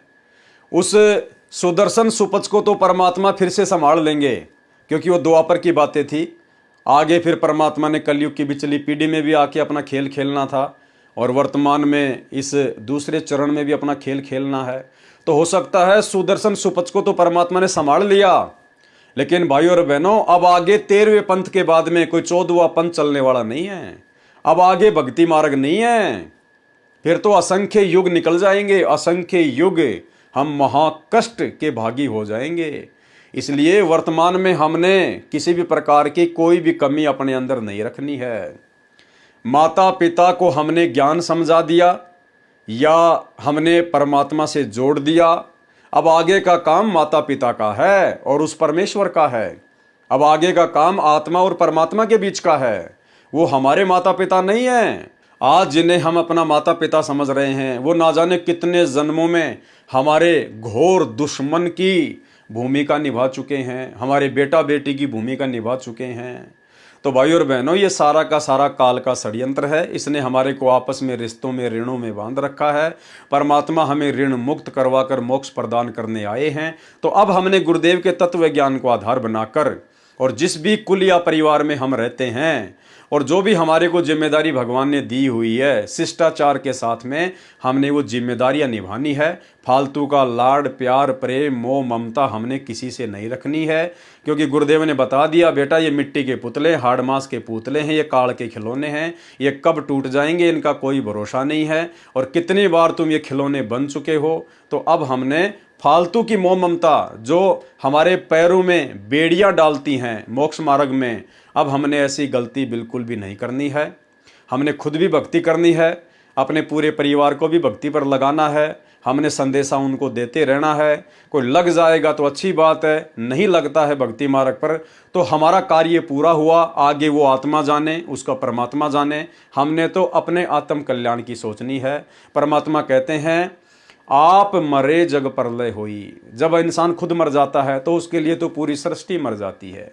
तो भाई और बहनों, यही सोचकर हमने विशेष तौर पर अपने आत्म कल्याण के लिए विशेष सावधानी रखनी है। और अब इस कलयुग की पिछली पीढ़ी में, मोक्ष के प्राइम टाइम में, अब हमने वो गलतियां नहीं करनी है जो गलती हम पहले के युगों में करते हुए आ रहे हैं। और इस मोक्ष मार्ग से अपना पैर भी फिसलता हुआ आ रहा है। तब परमेश्वर कबीर जी ने विचार किया कि माता पिता के मोह में भगत भी मोक्ष प्राप्त नहीं कर पाएगा। जहाँ आशा तहाँ बासा होई, मन कर्म वचन सुमरियो सोई। इसलिए परमेश्वर कबीर जी ने अपने भगत को विश्वास दिलाया कि मैं तेरे माता पिता का कल्याण करूंगा, उनको अगले जन्म में शरण में लूंगा, ये मेरी प्रतिज्ञा है। तब भगत सुदर्शन जी शांत होकर भक्ति करने लगा। अगले जन्म में वे दोनों ब्राह्मण जाति में जन्मे, यानी उसी द्वापर युग में फिर वो सुदर्शन सुपच के माता पिता फिर एक ब्राह्मण जाति में जन्मे। दोनों का फिर विवाह हुआ परंतु संतान नहीं हुई। उनको परमेश्वर कबीर जी 3 वर्ष की आयु के बच्चे के रूप में मिले। वे उस बच्चे को घर ले गए। बच्चा उनसे कहता कि आप परमात्मा की भक्ति शास्त्र विधि अनुसार नहीं कर रहे हो, मैं बताता हूँ शास्त्र अनुकूल साधना, मुझे गुरु बनाओ। ये सुनकर दोनों क्रोधित हो गए। कहा, तू हमारे से ज्यादा जानता है क्या? कई बार परमेश्वर ने कोशिश की परंतु वे दोनों बहुत क्रोध करते और एक बार परमात्मा को थप्पड़ मारने लगे तो परमेश्वर अंतर ध्यान हो गए। फिर उस जन्म में नहीं मिले। वे दोनों मृत्यु के उपरांत फिर से ब्राह्मण कुल में जन्मे। दोनों का विवाह हुआ, बच्चे उस जन्म में भी नहीं हुए। ब्राह्मण का नाम गौरी शंकर तथा ब्राह्मणी का नाम सरस्वती था। गौरी शंकर भगवान शिव का परम भगत था, निस्वार्थ शिव पुराण की कथा करता था। जो कोई स्वेच्छा से दान करता था तो उससे अपना निर्वाह करते थे। शेष का भोजन भंडारा लंगर करा देते थे, जिस कारण से जनता में विशेष छवि बनी थी। सब उनकी प्रशंसा करते थे, जिस कारण से अन्य ब्राह्मण गौरी शंकर से ईर्ष्या करते थे। मुसलमानों को ये भली भांति ज्ञान था, उन्होंने इसका लाभ उठाया। गौरी शंकर तथा सरस्वती को जबरन मुसलमान बना दिया। उनके घर में अपना जूठा पानी छिड़क दिया, उन दोनों के मुख में डाल दिया। सर्वस्वार्थी ब्राह्मणों ने मौके का लाभ उठाया। काशी नगर में मुनादी अर्थात अनाउंसमेंट करा दी कि गौरी शंकर तथा सरस्वती मुसलमान बन गए हैं, जिस कारण से उनको शिव पुराण की कथा करने तथा गंगा दरिया में स्नान करने से मना कर दिया गया। मुसलमानों ने गौरी शंकर का नाम नूर अली रखा तथा सरस्वती का नाम नियामत रखा। पुरुष को नीरू तथा स्त्री को नीमा कहने लगे। भाइयों और बहनों, चूंकि परमेश्वर ने द्वापर युग में अपनी प्यारी आत्मा सुदर्शन सुपथ जी से प्रॉमिस किया था कि मैं तेरे माता पिता को पार करूंगा, इसलिए उसके बाद जितने भी उनके जन्म हुए हैं जो परमेश्वर ने बताए हैं, किसी भी जन्म में परमात्मा ने उनको संतान नहीं दी। क्यों? क्योंकि परमात्मा नहीं चाहते थे कि इनके ऋण संबंध बढ़े और ये यहीं पर बेटा बेटी के चक्कर में मोह ममता में उलझ कर रह जाएं। किसी भी जन्म में कबीर परमेश्वर ने उनको संतान नहीं दी। उन्हीं आत्माओं का जन्म फिर आगे चलकर 650 साल पहले नीरू और नीमा के रूप में हुआ। उस समय भी परमात्मा ने उनको संतान नहीं दी। और भाइयों और बहनों, उन आत्माओं को वर्तमान में भी परमात्मा संतान नहीं देगा। हिसार जेल से आने वाली विशेष ऑडियो में गुरुदेव भगवान ने उन्हीं आत्माओं का फिर से जिक्र किया है कि नीरू और नीमा को परमात्मा वर्तमान में भी संतान नहीं देगा। वर्तमान में वही नीरू और नीमा वाली आत्मा सतगुरु रामपाल जी की शरण में आ चुकी हैं। गुरुदेव ने स्पष्ट कर दिया और गुरुदेव कह रहे हैं कि वर्तमान में भी उनको संतान नहीं दूंगा। इसलिए भाई और बहनों, जो भाई बहन निसंतान हैं उनका बहुत बड़ा सौभाग्य है। मान लीजिए संगत में हजारों की संख्या में ऐसे भाई बहन हैं, भगत और भक्तमती हैं, जिनको संतान नहीं है और वो सतगुरु रामपाल जी की शरण में हैं। भाई और बहनों, आप में से ही वो नीरू और नीमा की आत्मा है। फिर से परमात्मा ने दोनों आत्माओं को एक जगह जोड़ के रखा है।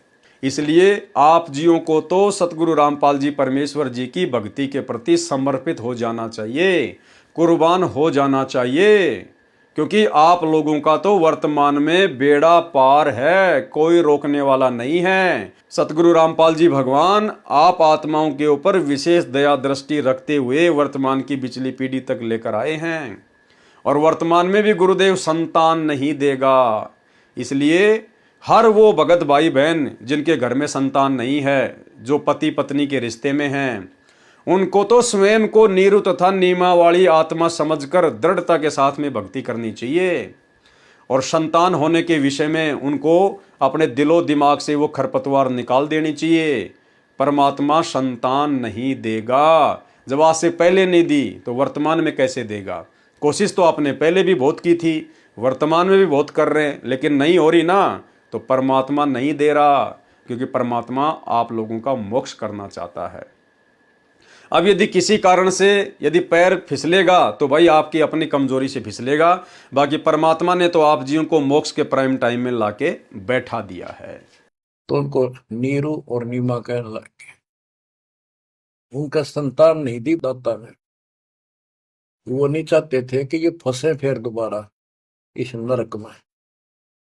ना संतान देने में क्या दिक्कत आओ थी उनके, बाएं हाथ का खेल है। तो बच्चों, परमात्मा संतान दे सकते थे, जैसे अब्राहम सुल्तान था, हम तो धन मांगते फिरा, हे भगवान धन दे दे धन दे दे, और धन न सड़े था। उसको उसका संतान और रानी गगन तार रखे थे, घोड़े घोड़े कितने थे।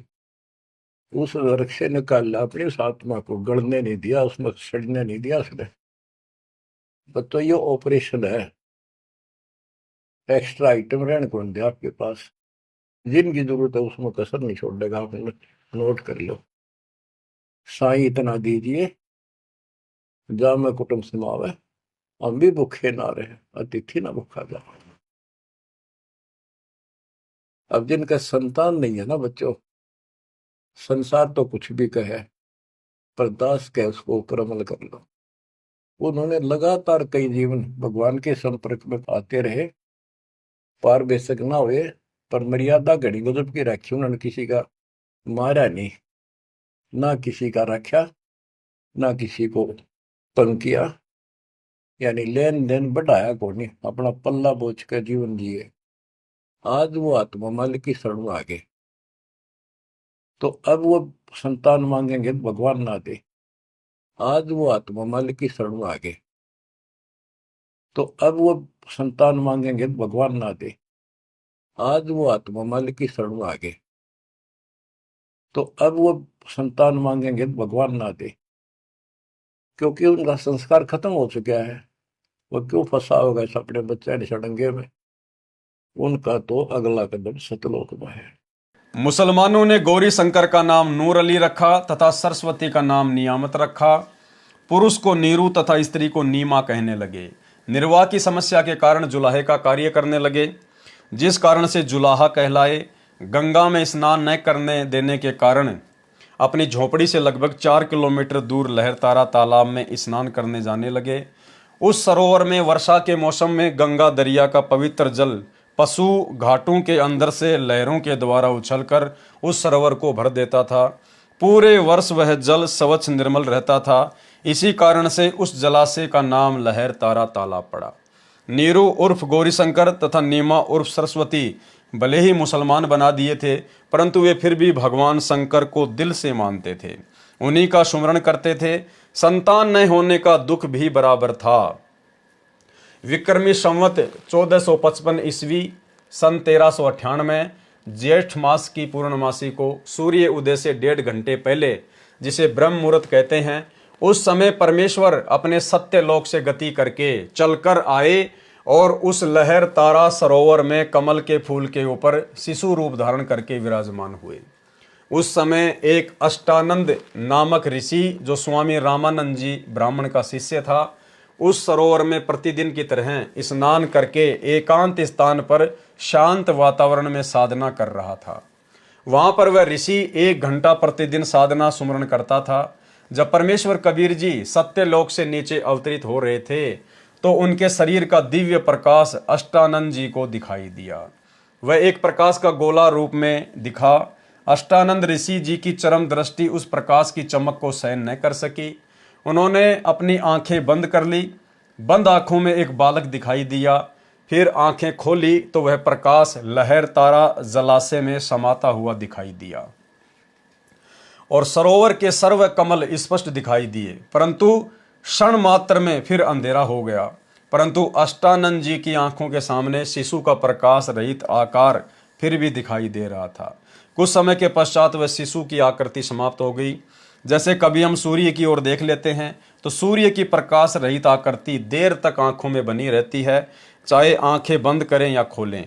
अष्टानंद जी को बहुत आश्चर्य हुआ। वे तुरंत उठकर अपने गुरुदेव स्वामी रामानंद ऋषि जी के पास गए तथा जो कुछ देखा था सब वृतांत सुनाया। स्वामी जी ने बताया, बेटा, जब कोई अवतारी शक्ति ऊपर के लोक से पृथ्वी पर लीला करने आती है तो ऐसी घटना होती है। कोई महान आत्मा काशी नगर में किसी भाग्यवान माता के गर्भ से जन्म लेगा। क्या कहा पंडित रामानंद जी ने कि कोई महान आत्मा काशी नगर में किसी भाग्यवान माता के गर्भ से जन्म लेगा, क्योंकि रामानंद को केवल इतना ही ज्ञान था, जैसे श्री विष्णु जी के अवतार हुए हैं राम और कृष्ण, वो यहाँ अवतरित हुए और माता के गर्भ से जन्म लेकर फिर बड़े हुए अपनी लीला करने लगे। तो रामानंद जी को केवल यही ज्ञान था कि जो भगवान है वो माँ के गर्भ से आकर ही लीला करते हैं। स्वामी रामानंद जी को इतना ही ज्ञान था कि अवतार भी माता से जन्म लेते हैं, क्योंकि उनके प्रभु रामकृष्ण जी भी माता के गर्भ से जन्मे थे। भाई और बहनों, वर्तमान में वही छोटा ज्ञान, वही आधा अधूरा ज्ञान सतगुरु रामपाल जी परमेश्वर जी के कलयुगी परिवार को है, सतलोक आश्रम मैनेजमेंट हरियाणा को है, सभी स्टेट कोऑर्डिनेटर को है। इसीलिए तो ये लोग अपने गुरुदेव भगवान को अवतार भी कहते हैं, कबीर जी का अवतार भी कहते हैं और प्रतिवर्ष 8 सितंबर को उनका जन्मदिन भी मनाते हैं। ये लोग संत रामपाल जी को इंद्रो माई की कोख से जन्म लेकर आया हुआ मानते हैं। संत रामपाल जी को मानुष मानते हैं। जिस प्रकार श्री रामचंद्र जी माँ के गर्भ से जन्म लेकर आए, श्री कृष्णचंद्र जी माँ के गर्भ से जन्म लेकर आए, ठीक इसी प्रकार वर्तमान में संत रामपाल जी का परिवार सतलोक आश्रम मैनेजमेंट हरियाणा और उन आश्रमों के पीछे लगी हुई 90% संगत संत रामपाल जी को राम और श्री कृष्ण जी वाली श्रेणी में ले रही है। अर्थात इन लोगों को अभी परमात्मा की पूरी परिभाषा का भी ज्ञान नहीं है। स्वामी रामानंद जी को इतना ही ज्ञान था कि अवतार भी माता से जन्म लेते हैं, क्योंकि उनके प्रभु रामकृष्ण जी भी माता के गर्भ से जन्मे थे। और एक सत्संग में भाई और बहनों गुरुदेव ने बताया कि जो खुद जन्म मरण में है वो भला तुम्हारा जन्म मरण कैसे समाप्त कर सकता है। भाई गुरुदेव ने राम और कृष्ण के विषय में बताया कि जो खुद जन्म और मरण में है, जो जन्म लेके आते हैं फिर मर जाते हैं आम प्राणियों की भांति, वो भला फिर हमारा जन्म मरण का रोग कैसे समाप्त कर सकते हैं। तो भाई और बहनों, सतलोक आश्रम मैनेजमेंट हरियाणा जो सतगुरु रामपाल जी को जन्म मरण में मान रहा है कि ये तो माँ के गर्भ से जन्म लेके आए हैं, इनका तो जन्म हुआ है, तो भाई और बहनों भला फिर इन आत्माओं का मोक्ष कैसे संभव है। जो अपने गुरु को आम प्राणियों की भांति जन्म मरण के चक्कर में मान रहे हैं। तो एक सत्संग में गुरुदेव ने स्पष्ट कर दिया कि जो खुद जन्म और मरण में है वो भला दूसरों का जन्म मरण कैसे समाप्त कर सकता है। सुनिए। इसी प्रकार आत्मज्ञान हो गया कि तू जीव है, भक्ति नहीं करेगा तो पशु बनेगा, मुश्किल से मनुष्य में प्राप्त हुआ, भक्ति कर। और समाधान सही है नहीं तो उस ज्ञान का फायदा क्या। जैसे मुझे बता दिया किसी ने कि तुझे ये रोग है और डॉक्टर ने बता दिया तो मुझे विज्ञान हो गया। जिसने मुझे बताया तुझे ये रोग है, दवाई उसके पास भी नहीं, तो वो ज्ञान होया ना होया बराबर है। ज्ञान हो कि रोग है, समाधान हो ये इसकी औषधि है, बात खत्म। तो अब आत्मज्ञान कि हमारे जन्म और मृत्यु का रोग लगा है, इसको कौन समाप्त कर सकता है। जो स्वयं जन्मते मरते हैं वो भगवान नहीं हो सकते, और वो हमारा जन्म मृत्यु का रोग समाप्त नहीं कर सकता। जो स्वयं जन्मते मरते हैं वो भगवान नहीं हो सकते, और वो हमारा जन्म मृत्यु का रोग समाप्त नहीं कर सकता। जो स्वयं जन्मते मरते हैं वो भगवान नहीं हो सकते, और वो हमारा जन्म मृत्यु का रोग समाप्त नहीं कर सकता। अब पता चला परमात्म ज्ञान का, वो परमात्मा सतपुरुष परम अक्षर ब्रह्म है। और एक सत्संग में तो गुरुदेव ने स्पष्ट कर दिया कि यदि भगवान भी आप और हमारी तरह घसियारा होगा तो भला फिर उनसे हमारा मोक्ष कैसे होगा। घसियारा यानी माँ के गर्भ से जन्म लेकर आने वाला राम और कृष्ण की तरह, तो फिर भला वो भगवान आप और हमारा जन्म मरण का रोग कैसे काट सकता है। सुनिए। परमात्मा ऐसी ही लीलाएं किया करता है, तभी उसको भगवान कहते हैं, प्रभु कहते हैं, स्वामी कहते हैं, मालिक कहते हैं और परमेश्वर कहते हैं। लेकिन कुछ एक अज्ञानियों ने, अज्ञानी ऋषियों महर्षियों ने, गुरुओं ने ये थ्योरी सेट कर दी कि भगवान ये जो लीलाएं हैं झूठी हैं, ऐसे भगवान बगैर किसी माता के कोई गर्भ से कोई नहीं बाहर आ सकता, कोई जन्म नहीं ऐसे स्वयं नहीं प्रकट हो सकता। तो बहुत सा समाज इस बात पर आधारित हो चुका है कि बिल्कुल ठीक है, क्योंकि श्री राम माता से उत्पन्न हुए, श्री कृष्ण मां से उत्पन्न हुए, जितने भी हम जिनको भगवान की संज्ञा में गिनते हैं सभी मां से उत्पन्न हुए। इसलिए हमने ये भी सत्य मान लिया कि मां के बिना उत्पन्न कोई नहीं हो सकता। लेकिन भगवान कैसे किसे कहेंगे। परमात्मा उसी को कहा जाता है जो एक जनसाधारण की क्रियाओं से अलग क्रियाएं करे। बोलो। परमात्मा उसी को कहा जाता है जो एक जनसाधारण की क्रियाओं से अलग क्रियाएं करे। बोलो। परमात्मा उसी को कहा जाता है जो एक जनसाधारण की क्रियाओं से अलग क्रियाएं करे। इसलिए भाई और बहनों, इन संकेतों को समझो। संत रामपाल जी तो अपने आप को छुपाते हुए सब कुछ कहेंगे कि मेरे को तो ये ज्ञान मेरे गुरुजी से प्राप्त हुआ है, मेरा तो जन्म किसान परिवार में हुआ है, मेरी माता जी का नाम ये है, मेरे पिताजी का नाम ये है। क्योंकि वो तो अपने आप को छुपाते हुए यहाँ पर आम मनुष्य की भांति लीला करते हुए अपना ज्ञान प्रचार करते हैं। लेकिन गुरुदेव से तत्व ज्ञान लेने के बाद आप और हमारी तो बुद्धि खुल जानी चाहिए कि जो ज्ञान 21 ब्रह्मांड में किसी के पास नहीं है, वो ज्ञान कोई 21 ब्रह्मांड का सामान्य प्राणी कैसे दे सकता है, सामान्य संत कैसे दे सकता है। इसको देने के लिए तो परमात्मा स्वयं सतलोक से नीचे उतरते हैं। तो संत रामपाल जी स्वयं कबीर भगवान हैं, कबीर परमेश्वर हैं, और इनके अलावा जीव का आत्म कल्याण कोई नहीं कर सकता। और परमेश्वर को, जिस परमेश्वर के गर्भ में सारी सृष्टि ठहरी हुई है, समाई हुई है, भला उस विशाल परमात्मा को एक माता, एक काल लोक की स्त्री भला कैसे अपने उदर में समा सकती है, अपने गर्भ में समा सकती है। तो भाई और बहनों, ये सारी की सारी परमेश्वर की लीलाएं हैं। परमेश्वर हमारी चरम दृष्टि को धोखा देते हुए और अपना तत्व ज्ञान देकर फिर अपनी पहचान करवाना चाहते हैं। तो हम कभी भी अपने गुरुदेव को मानुष मानने की या फिर माँ के गर्भ से जन्म लेकर आने की कहकर इस प्रकार की गलती ना करें।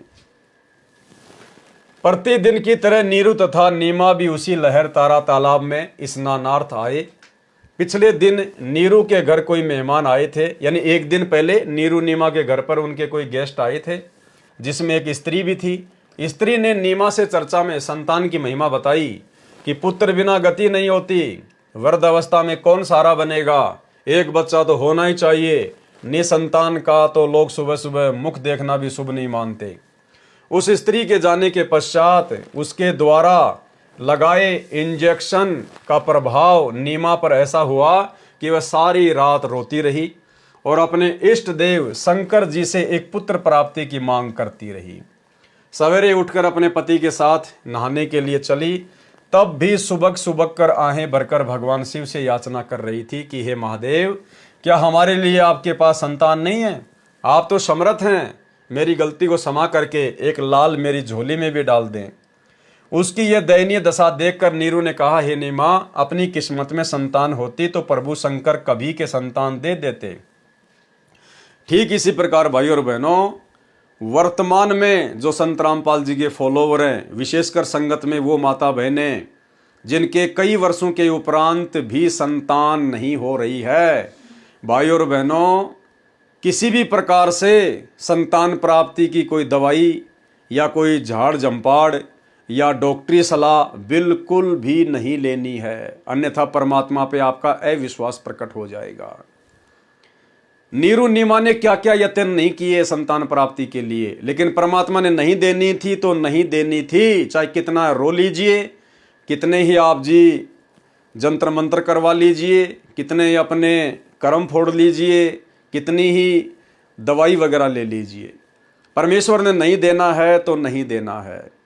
और वर्तमान में भाई और बहनों, यदि किसी उपदेश प्राप्त बहन को शादी के उपरांत संतान नहीं हो रही है, तो भाई और बहनों, ये परमात्मा ने जानबूझकर उसके घर में संतान नहीं भेजनी है, जानबूझकर।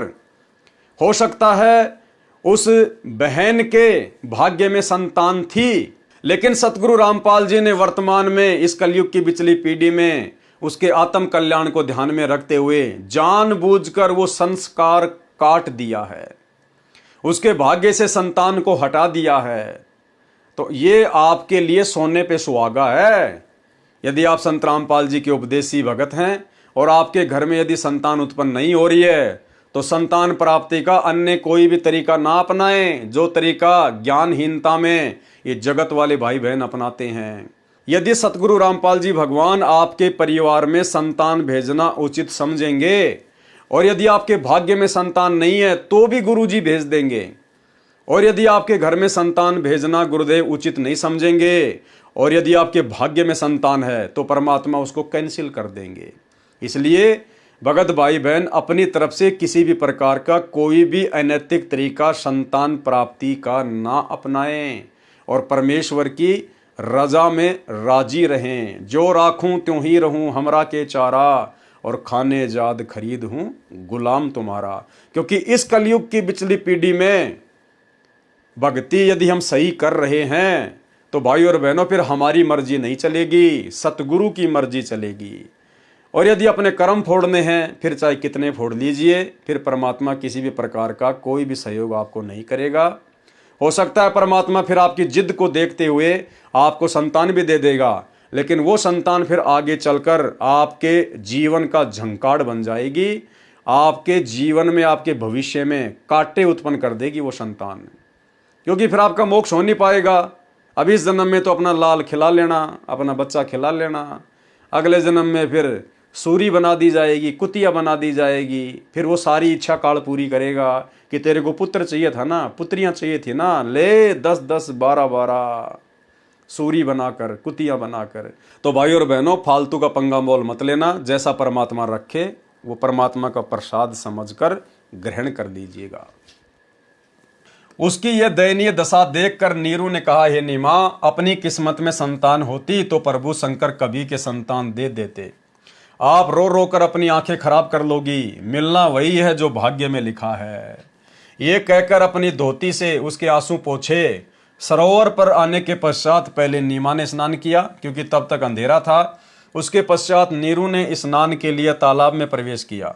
नीमा उस वस्त्र को धोने के लिए पुनः सरोवर के किनारे गई जिसको लपेट कर स्नान किया था। उस समय सरोवर या दरिया के जल में नंगा स्नान करना पाप माना जाता था। तब सवेरा हो गया था, वस्तु कुछ कुछ स्पष्ट दिखाई देने लगी थी। नीमा को एक कमल के फूल के ऊपर कुछ हलचल महसूस हुई।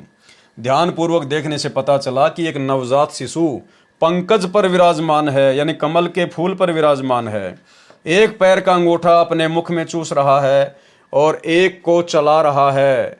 नीमा ने अपने पति से कहा कि देखो जी, कमल फूल पर बच्चा लेटा है। नीरू गोते मार मार कर तथा कभी पानी में खड़ा होकर अपने दोनों हाथों से पानी अपने शरीर पर डाल डालकर आनंद से शीतल जल में नहाकर गर्मी से निजात पा रहा था। ये जो यहाँ पर जल की तरह नल लिखा गया है, हो सकता है ये मिस प्रिंट है, इसको प्रिंट करवाते समय जल की जगह ये नल लिखा गया। खड़ा होकर अपने दोनों हाथों से पानी अपने शरीर पर डाल डालकर आनंद से शीतल जल में नहाकर गर्मी से निजात पा रहा था। उसने स्नान करते करते कहा कि नीमा, तू पुत्र के चक्कर में दिमाग का संतुलन खो चुकी है, जिस कारण से तेरे को जल में भी बच्चा दिखने लगा है। नीमा ने बहुत कसक के साथ पुनः कहा कि जी सचमुच देखो तो एक बार, बच्चा डूबने वाला है। नीरू ने उधर देखा जिधर नीमा हाथ से संकेत कर रही थी। नीरू ने आओ देखा ना ताव, फूल सहित बच्चे को उठाकर अपनी पत्नी को थमा दिया और कोसने लगा उस बेरहम स्त्री को जिसने यह मासूम बच्चा मारने के लिए अंधेरे में फेंक दिया। परमात्मा का शुक्र है कि यह मजबूत ताकतवर कमल पर गिर गया, अन्यथा मर जाता। ये भी बच्चे की अच्छी तकदीर है कि हम समय पर आ गए, इसका जीवन बच गया। जबकि भाई और बहनों, वो बच्चा मरने वाला नहीं था, वो तो स्वयं कबीर भगवान सारी सृष्टि के रचनहार थे, लेकिन जीव अपने हिसाब से आकलन लगा रहा था। परमात्मा का शुक्र है कि ये मजबूत कमल पर गिर गया, अन्यथा मर जाता। ये भी बच्चे की अच्छी तकदीर है कि हम समय पर आ गए, इसका जीवन बच गया। अरे अच्छी किस्मत, अच्छी तकदीर तो नीरू और नीमा की थी, जो उस दिन वहाँ स्नान करने के लिए प्रतिदिन की तरह आए और परमेश्वर उनको शिशु रूप में मिले। उनकी सेवा का, उनके पालन पोषण का सौभाग्य प्राप्त हुआ, इसका जीवन बच गया। नीमा उस बच्चे के सुंदर मुख को देखकर भावुक होकर परमात्मा शिव जी का शुक्र अदा कर रही थी तथा बच्चे को कभी सीने से लगा रही थी तथा कभी उसका मुख चूमकर दुलार रही थी। जब नीरू स्त्री को कोस रहा था तब कबीर जी बोले जैसे आकाशवाणी हो रही हो। नीमा तो बच्चे को सीने से लगाकर वर्षों की पुत्र की प्यास बुझाने में लगी थी। उसको तो होश अर्थात चेतना ही नहीं था कौन बोल रहा है। और उस समय क्या वाणी बोली गई, जाको राखे साइया मार सके ना कोई, बाल न बाका कर सके चाहे जग बैरी होए।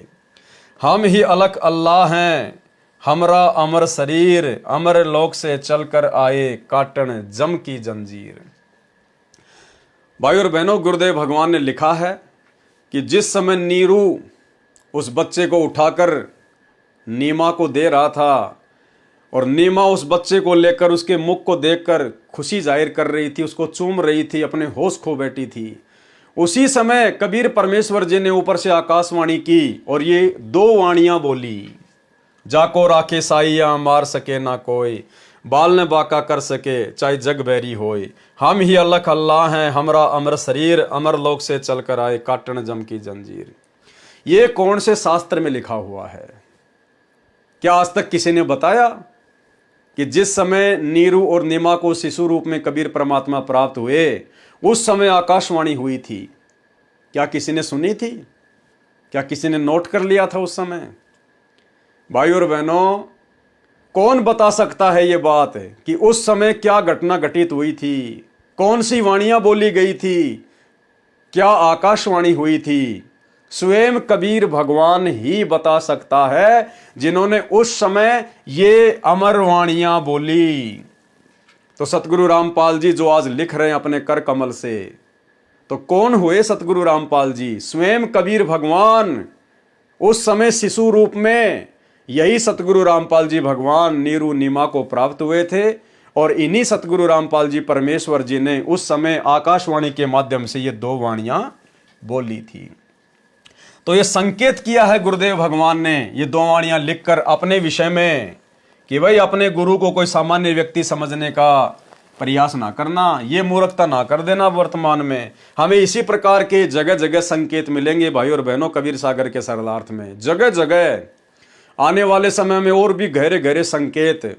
और भाई और बहनों, आपको साथ संगतियों पर दृढ़ विश्वास हो जाएगा कि जो बातें परमेश्वर ने 2012 में अपने कर कमल से कबीर सागर के सरलार्थ में लिख दी थी, लेकिन हम पढ़ नहीं पाए, समझ नहीं पाए, वही सारी बातें उनके जेल जाने के बाद सात संगति के माध्यम से परमात्मा संगत में लागू करवा रहा है। और जो बुराइयां, जो विषय विकार छोड़े बिना हम सतलोक नहीं जा सकते, मोक्ष प्राप्त नहीं कर सकते, आगे की वीडियो में हम इसी कबीर सागर के सरलार्थ में पढ़ेंगे। भाई और बहनों, वो सारी बुराइयां परमात्मा पिछले कई वर्षों से अपनी विशेष प्यारी आत्माओं से, सात संगति वालों से, सात संगति के माध्यम से वीडियो बनवा कर छुड़वा रहे हैं। तो हमें दृढ़ विश्वास हो जाएगा कि साध संगतियां वास्तव में सतगुरु रामपाल जी का 13वां यथार्थ कबीर पंथ है। और सात संगति से जुड़े बिना हम सतलोक के योग्य हंस नहीं बन सकते। तब कबीर जी बोले, जैसे आकाशवाणी हो रही हो, नीमा तो बच्चे को सीने से लगाकर वर्षों की पुत्र की प्यास बुझाने में लगी थी, उसको तो होश ही नहीं था कौन बोल रहा है। और वाणी क्या बोली गई, जाको राखे साइया मार सके ना कोई, बाढ़ न बाका हो सके चाहे जग बैरी होए, हम ही अलग अल्लाह हैं हमरा अमर शरीर, अमर लोक से चलकर आए काटन जम की जंजीर। नीरू तथा नीमा ने सोचा कि आसपास किसी किनारे पर कोई साधु संत परमात्मा की स्तुति कर रहा होगा। नीरू को लोकला सताने लगी, जिस कारण से अपनी पत्नी से कहा कि नीमा, संसार के व्यक्ति क्या सोचेंगे, यदि हम इस बच्चे को घर ले गए तो अपना जीना हराम हो जाएगा। कोई कुछ कहेगा, कोई कुछ, मुसलमानों में हमारे परिचित ज्यादा नहीं है, ये लड़का भी छीन लिया जाएगा और दंडित भी किए जा सकते हैं, नगर निकाला भी मिल सकता है। आप इस बच्चे को परमात्मा के भरोसे यहीं छोड़ दो। नीमा ने कहा, मैं इस बच्चे को नहीं छोड़ सकती, न जाने इस बालक ने मेरे ऊपर क्या जादू कर दिया, क्योंकि परमेश्वर तो जादूगरों के जादूगर है। मैं मर सकती हूं परंतु बालक नहीं छोड़ूंगी। नीरू ने दुखी होकर जीवन में प्रथम बार अपनी पत्नी पर क्रोध किया और थप्पड़ मारने के लिए हाथ उठाया और कहा कि आज तक मैंने तेरी प्रत्येक बात को माना, कारण यही था कि हमारे कोई अपनी संतान नहीं थी। मैं यही विचार करता था कि तेरे को मैं इतना प्यार दूं कि तू पुत्र सेवा को भी भूल जाए। तेरे को कभी सोई हुई को नहीं जगाया, वस्तु मांगी तो एक के स्थान पर दो लाया, जिस कारण से तू मेरी किसी बात की परवाह नहीं कर रही है। बहुत मुंह लगा रखी है, जिद्दी हो गई है। इस बच्चे को रख दे, मेरी एक बात तो मान ले, नहीं तो मैं तुझे थप्पड़ मारूंगा। उसी समय बालक वेशधारी परमेश्वर बोले, हे नूर अली, मैं सतलोक से आया हूं तुम्हारे को काल के जाल से निकालने के लिए। आप ब्राह्मण थे, अच्छा हुआ तुम गरीब मुसलमान जुला बन गए। ब्राह्मण होते तो आप में जाति का अभिमान होता, जिसमें अभिमान होता है उसको परमात्मा नहीं मिलता। और भाई और बहनों, वर्तमान में सतगुरु रामपाल जी परमेश्वर जी की संगत में कुछ एक आत्माओं को छोड़कर बाकी अन्य आत्मा जो सांसारिक दृष्टि से अपने आप को अन्य जातियों से श्रेष्ठ मानती है, ठाकुर वर्ण में, ब्राह्मण वर्ण में, आज भी उन भक्तों में वो जाति का अहंकार, मान बढ़ाई कूट कूट कर भरी हुई है। आपको एक छोटी सी ऑडियो सुनाते हैं 2 मिनट की। मध्य प्रदेश से एक सत्सेवक भाई ने सतलोक आश्रम से जुड़े हुए अपने गुरु भाई को समझाने का प्रयास किया, सात संगति के विषय में बताने का प्रयास किया। तो सतलोक आश्रमों से जुड़ा हुआ वो भाई, वो ठाकुर जाति से है और देखिए किस प्रकार से उसमें जाति का अभिमान कूट कूट कर भरा हुआ है। वो भाई अपनी ऑडियो में कह रहा है कि मैं ठाकुर हूं, ठाकुर। अरे मेरे को भगवान ने ठाकुर बनायो, ठाकुर। यो मेरा सौभाग्य है कि मेरे को भगवान ने ठाकुर बनायो है। और ठाकुर तो ठाकुर ही रहे को। ठाकुर कोई फिर नीची जाति का नाम लेके कह रहा कि ठाकुर कोई नीची जाति वाला थोड़ी हो जाएगा, ठाकुर तो ठाकुर ही रहेगा। मेरे को भगवान ने ठाकुर बनायो, ठाकुर। कितनी बार उसने जाति अभिमान किया, अपने ही गुरु भाई को कह रहा है, शर्म के मारे डूब के मरने की बात है, और कह रहा कि मुझे भगवान ने ठाकुर बनाया है। अरे भक्ति कर रहा है सतगुरु रामपाल जी की, कबीर भगवान की, और कह रहा मुझे भगवान ने ठाकुर बनाया है। ये लोग सत्संग नहीं सुनते भाई और बहनों।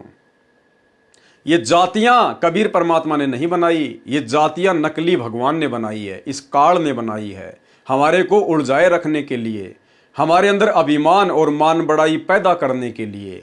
क्योंकि अभिमानी व्यक्ति, अहंकारी व्यक्ति, वो चाहे किसी भी प्रकार का उसमें अहंकार आ जाए, चाहे बेटा बेटी का आ जाए, नौकरी का आ जाए, धन का आ जाए, जमीन का आ जाए, जाति का आ जाए, धर्म का आ जाए, रूप रंग का आ जाए, अहंकारी व्यक्ति कभी भी परमात्मा को प्राप्त नहीं कर सकता। परमात्मा का अहंकार का 36 का आंकड़ा है, 36 का आंकड़ा है अहंकार का और परमात्मा का। गुरुदेव भगवान कहते हैं आधीनी के पास है पूर्ण ब्रह्म दयाल, मान बड़ाई मारियो बेअदबी सिरकाल। सुनिए। हेलो। हाँ भगत जी, कैसा है? क्या विचार है भैया प्रेमदास, तेरा विचार क्या है? कुछ भी नहीं है भगत जी, क्या विचार है? ऐसे क्यों कमेंट करके लिख रहा? मैं तो दीवान सिंह ठाकुर हूँ ही, तेरे कहने से ठाकुर थोड़ी कहूँगा मैं। भगवान ने मुझे ठाकुर बनाया तो ठाकुर ही रहूंगा। तो वही तो बात है भगत जी यार। ठाकुर ही हूँ मैं, क्या जमार थोड़ी हूँ। हाँ वही तो है, ठाकुर ही हूँ मैं, तो तेरे कहने से थोड़ी होगा यार। नहीं तो तेरे कहने से मैं तेरे को ठाकुर बना दूंगा तो तू ठाकुर बन जाएगा क्या? नहीं बनना चाहूँ भगत जी। रांड का केबल से पटेल कहेगी तो पटेल दुनिया पटेल कहेगा तो बाजेगा वो। हाँ के रांड पटेल तो पटेल थोड़ी कहवाएगा। नहीं वही बात है। हाँ। भगवान ने मुझे ठाकुर के घर में जन्म दिया है। हाँ सही बात। तो ठाकुर ही कहलाऊंगा। शेर का बच्चा शेर ही कहलाएगा, गीदड़ थोड़ी कहलाएगा। हाँ हाँ है सही बात। शेर के बच्चे को गीदड़ कह देगा तेरे कहने से, कोई तू उसको गीदड़ कह देगा तो कोई भी गीदड़ उसको गीदड़ थोड़ी बन जाएगा वो। हाँ नहीं कहेगा भगत जी। है तो मैं तो ठाकुर ही हूँ, ठाकुर के घर जन्म लिया है तो ठीक है भाई। अच्छी बात। तेरे कहने से कोई फर्क थोड़ी पड़ेगा मेरे को। सही बात है। और तू कुछ भी कहे भी देगा, मान लो मैं ठाकुर हूँ और तू कुछ भी बोलेगा तो उससे भी मेरे कुछ परिवर्तन नहीं पड़ना। भाई तू प्रेम है। हाँ तो तेरा नाम प्रेम ही रहेगा। मैं बलवान दास और ताकत दास धर दूंगा तो वो थोड़ी बनेगा कहने से। सही बात है। हाँ प्रेमदास से ही पहचाना जाएगा। भाई तेरे परिवार ने जो तेरा नाम रख दिया वही चलेगा, मेरे कहने से नाम दूसरा थोड़ी परिवर्तन होगा। सही बात है। तो मैं तो वो ठाकुर के घर में जन्म लिया तो ठाकुर ही कहलाऊंगा यार। सही बात है। तो भाई और बहनों, यदि हमने वास्तव में परमात्मा प्राप्ति करनी है और हम यदि इतना सारा संघर्ष वास्तव में अपने मोक्ष के लिए कर रहे हैं तो हमारे अंदर से हर प्रकार का अभिमान और अहंकार समाप्त हो जाना चाहिए, अन्यथा परमात्मा हमारे नजदीक भी नहीं है। ब्राह्मण होते तो आप में जाति का अभिमान होता, जिसमें अभिमान होता है उसको परमात्मा नहीं मिलता। द्वापर युग में आप सुदर्शन के माता पिता थे। मैंने सुदर्शन से वचन किया था कि मैं तेरे माता पिता का कल्याण अवश्य करूंगा, आप मुझे अपने घर ले चलो, आपको कोई आपत्ति नहीं होगी। द्वापर युग में तुम बाल्मीकि जाति, भक्ति शिव की करी दिन राती, तुमरा एक बालक प्यारा, वह था परम शिष्य हमारा। शुपच भगत मम प्राण प्यारा, उससे था एक वचन हमारा, ता कारण हम चल आए, जल पर प्रकट हम नारायण कहाए। ले चलो तुम घर अपने, कोई अकाज होए नहीं सपने, बाचा बंद जा कारण यहाँ आए, काल कष्ट तुमरा मिट जाए। इतना सुनकर जुल्हा घबराया, कोई जिंद या ओपरा पराया, मोकू कोई साप ना लग जाए, ले बालक को घर को आए। सुत काशी को ले चले, लोग देखन तहां आए, अन्न पानी बख्शे नहीं, जुल्हा शोक जनाए। कबीर परमेश्वर जी को लेकर नीरू जुलाहा अपनी पत्नी के साथ घर पर आया। वह डर गया कि इस बच्चे में कोई जिंद या भूत प्रेत बोल रहा है, कहीं मेरे को हानि ना कर दे। इस डर से बच्चे को घर ले आया। काशी नगर के नर नारी झुंड यानी समूह रूप में लड़के को देखने के लिए आए और अपनी अपनी धारणा के अनुसार महिमा करने लगे। यानी पूरी काशी में चर्चा हो गई कि भाई ऐसा सुंदर बालक ना देखा ना सुना, और काशी नगर के लोग समूह बना बनाकर स्त्री और पुरुष आपस में गीत गाते हुए उस बच्चे को देखने के लिए आ रहे हैं। लेकिन कोई भी ये सवाल नहीं कर रहा था कि भाई तुम्हारी तो संतान थी नहीं, अरे नीमा तो कभी जो है वो गर्भ से थी नहीं, फिर ये संतान तुम्हारे घर में आई कहां से? किसी के मन में इस प्रकार की बातें नहीं आई, क्योंकि भाई और बहनों, सकल सृष्टि का रिमोट, बलवानों का बल, बुद्धिमानों की बुद्धि, कबीर परमात्मा सतगुरु रामपाल जी के हाथ में। जितना परमेश्वर चाहेंगे दुनिया उतना ही सोच सकती है, उतना ही समझ सकती है, उतना ही बोल सकती है, इससे ज्यादा नहीं। काशी नगर के नर नारी झुंड अर्थात समूह रूप में लड़के को देखने आए और अपनी अपनी धारणा के अनुसार महिमा करने लगे। संत गरीबदास जी छुड़ाने वाले ने भी अपनी वाणी में परमात्मा कबीर जी द्वारा प्राप्त दिव्य दृष्टि से पूर्व वाली घटना देखकर कहा है। संत गरीबदास जी की अमृतवाणी। काशीपुरी कस्त किया उतरे अधर आधार, मोमिन को मुजरा हुआ जंगल में दीदार। कोटि किरण शशि भानु सुधी आसन अधर विमान, परसत पूर्ण ब्रह्म को शीतल प्राण और पिंड। गोद लिए मुख चूम कर हेम रूप झलकंत, जगर मगर काया कर दम के पदम अनंत। काशी में अचरज भया गई जगत की नींद, ऐसे दुल्हा उतरे ज्यों कन्या बरबींद। खलक मुलक देखन गया राजा प्रजा रीत, जम्बू दीप जहान में उतरे शब्द अतीत। काशी उमड़ी गुल भया मोमिन का घर घेर, कोई कहे ब्रह्मा विष्णु है, कोई कहे इंद्र कुबेर।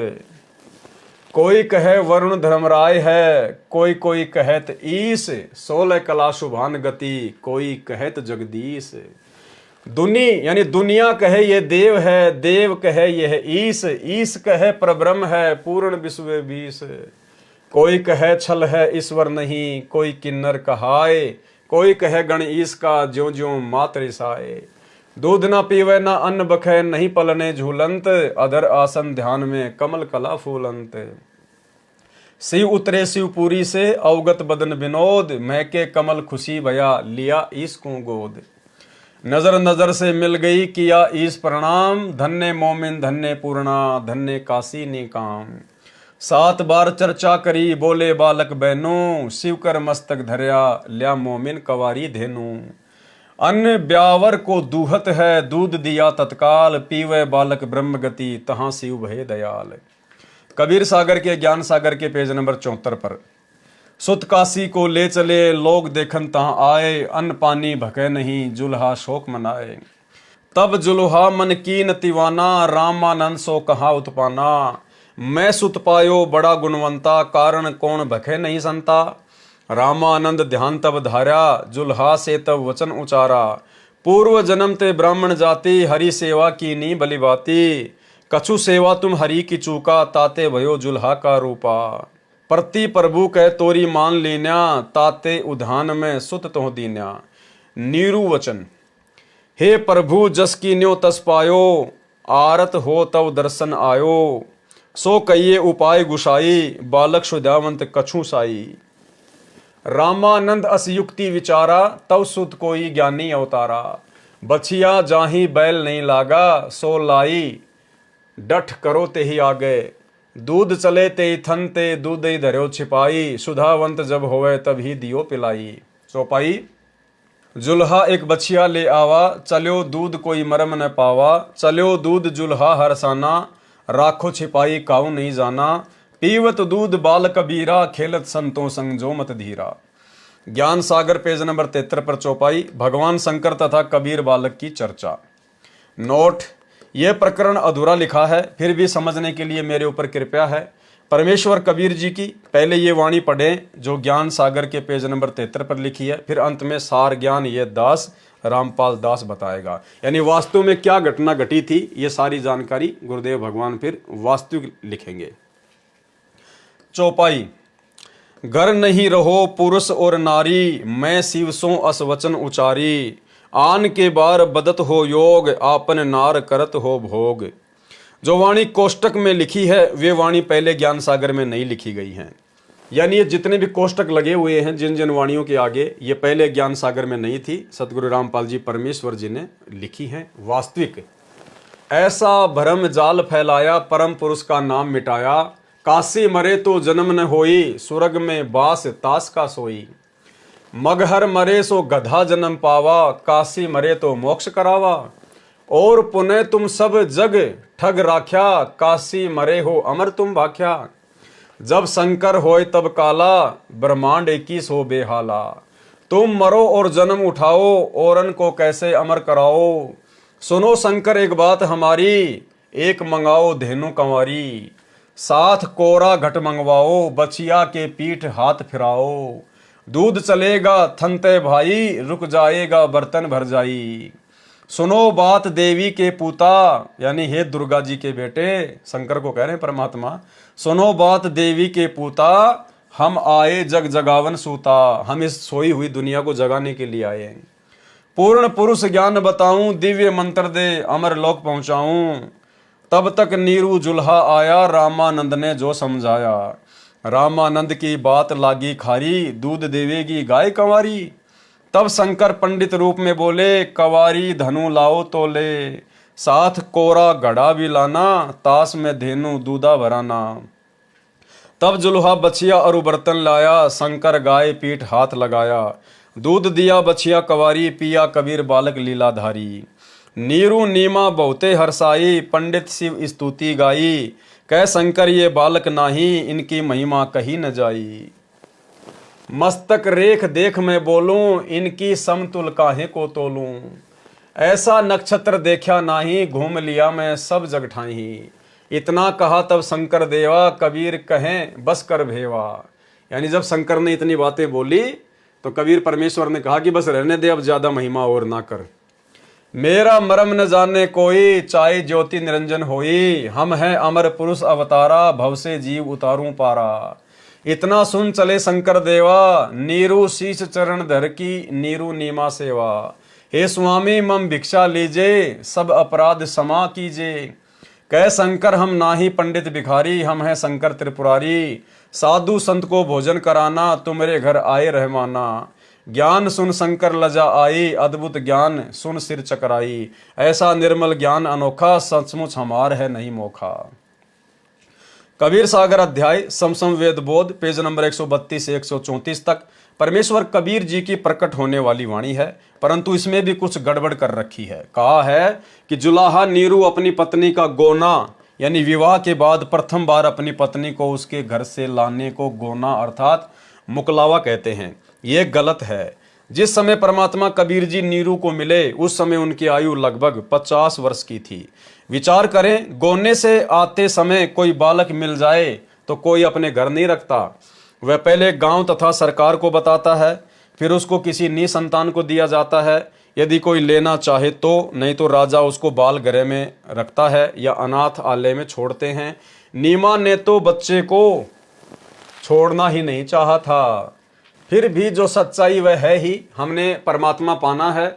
उसको कैसे पाया जाता है, वह विधि सत्य है तो मोक्ष संभव है। ज्ञान इसलिए आवश्यक है कि विश्वास बने कि परमात्मा कौन है, कहाँ प्रमाण है, वह चेष्टा की जा रही है। अब केवल बालक कबीर जी ने कंवारी गाय का दूध पिया था, वे वाणी लिखता हूँ। सबसम वेद बोध, पेज नंबर 134 से। पंडित निज निज भवन सिधारा, बिन भोजन बीते बहुबारा। बालक रूप तासु ग्रह रहेता, खान पान नाही कुछ गहते। जुलाहा तब मन में दुख पाई, भोजन करो कबीर गोसाई। जुलाहा जुलाही दुखित निहारी, तब हम तिनते वचन उचारी। कंवारी एक बछिया ले आओ, कोरा भांडा एक मंगाओ। तत्क्षण जुलाहा चली जाई, गऊ की बछिया कोरी लाई। कोरा भांडा एक गुहाई, भांडा बछिया शीघ्र आई। दो कबीर के सन्मुख आना, बछिया दिशा दृष्टि निजताना। बछिया हेठ सो भांडा धरेहू, ताके थन ही दूध ते भरेहू। दूध हमारे आगे धरही, यही विधि खान पान नित करही। ऊपर लिखी अमृतवाणी कबीर सागर के 3 अध्यायों से है। विचार करें, इससे एक तो ये बात स्पष्ट होती है कि कबीर सागर में मिलावट तथा काट छांट की गई है।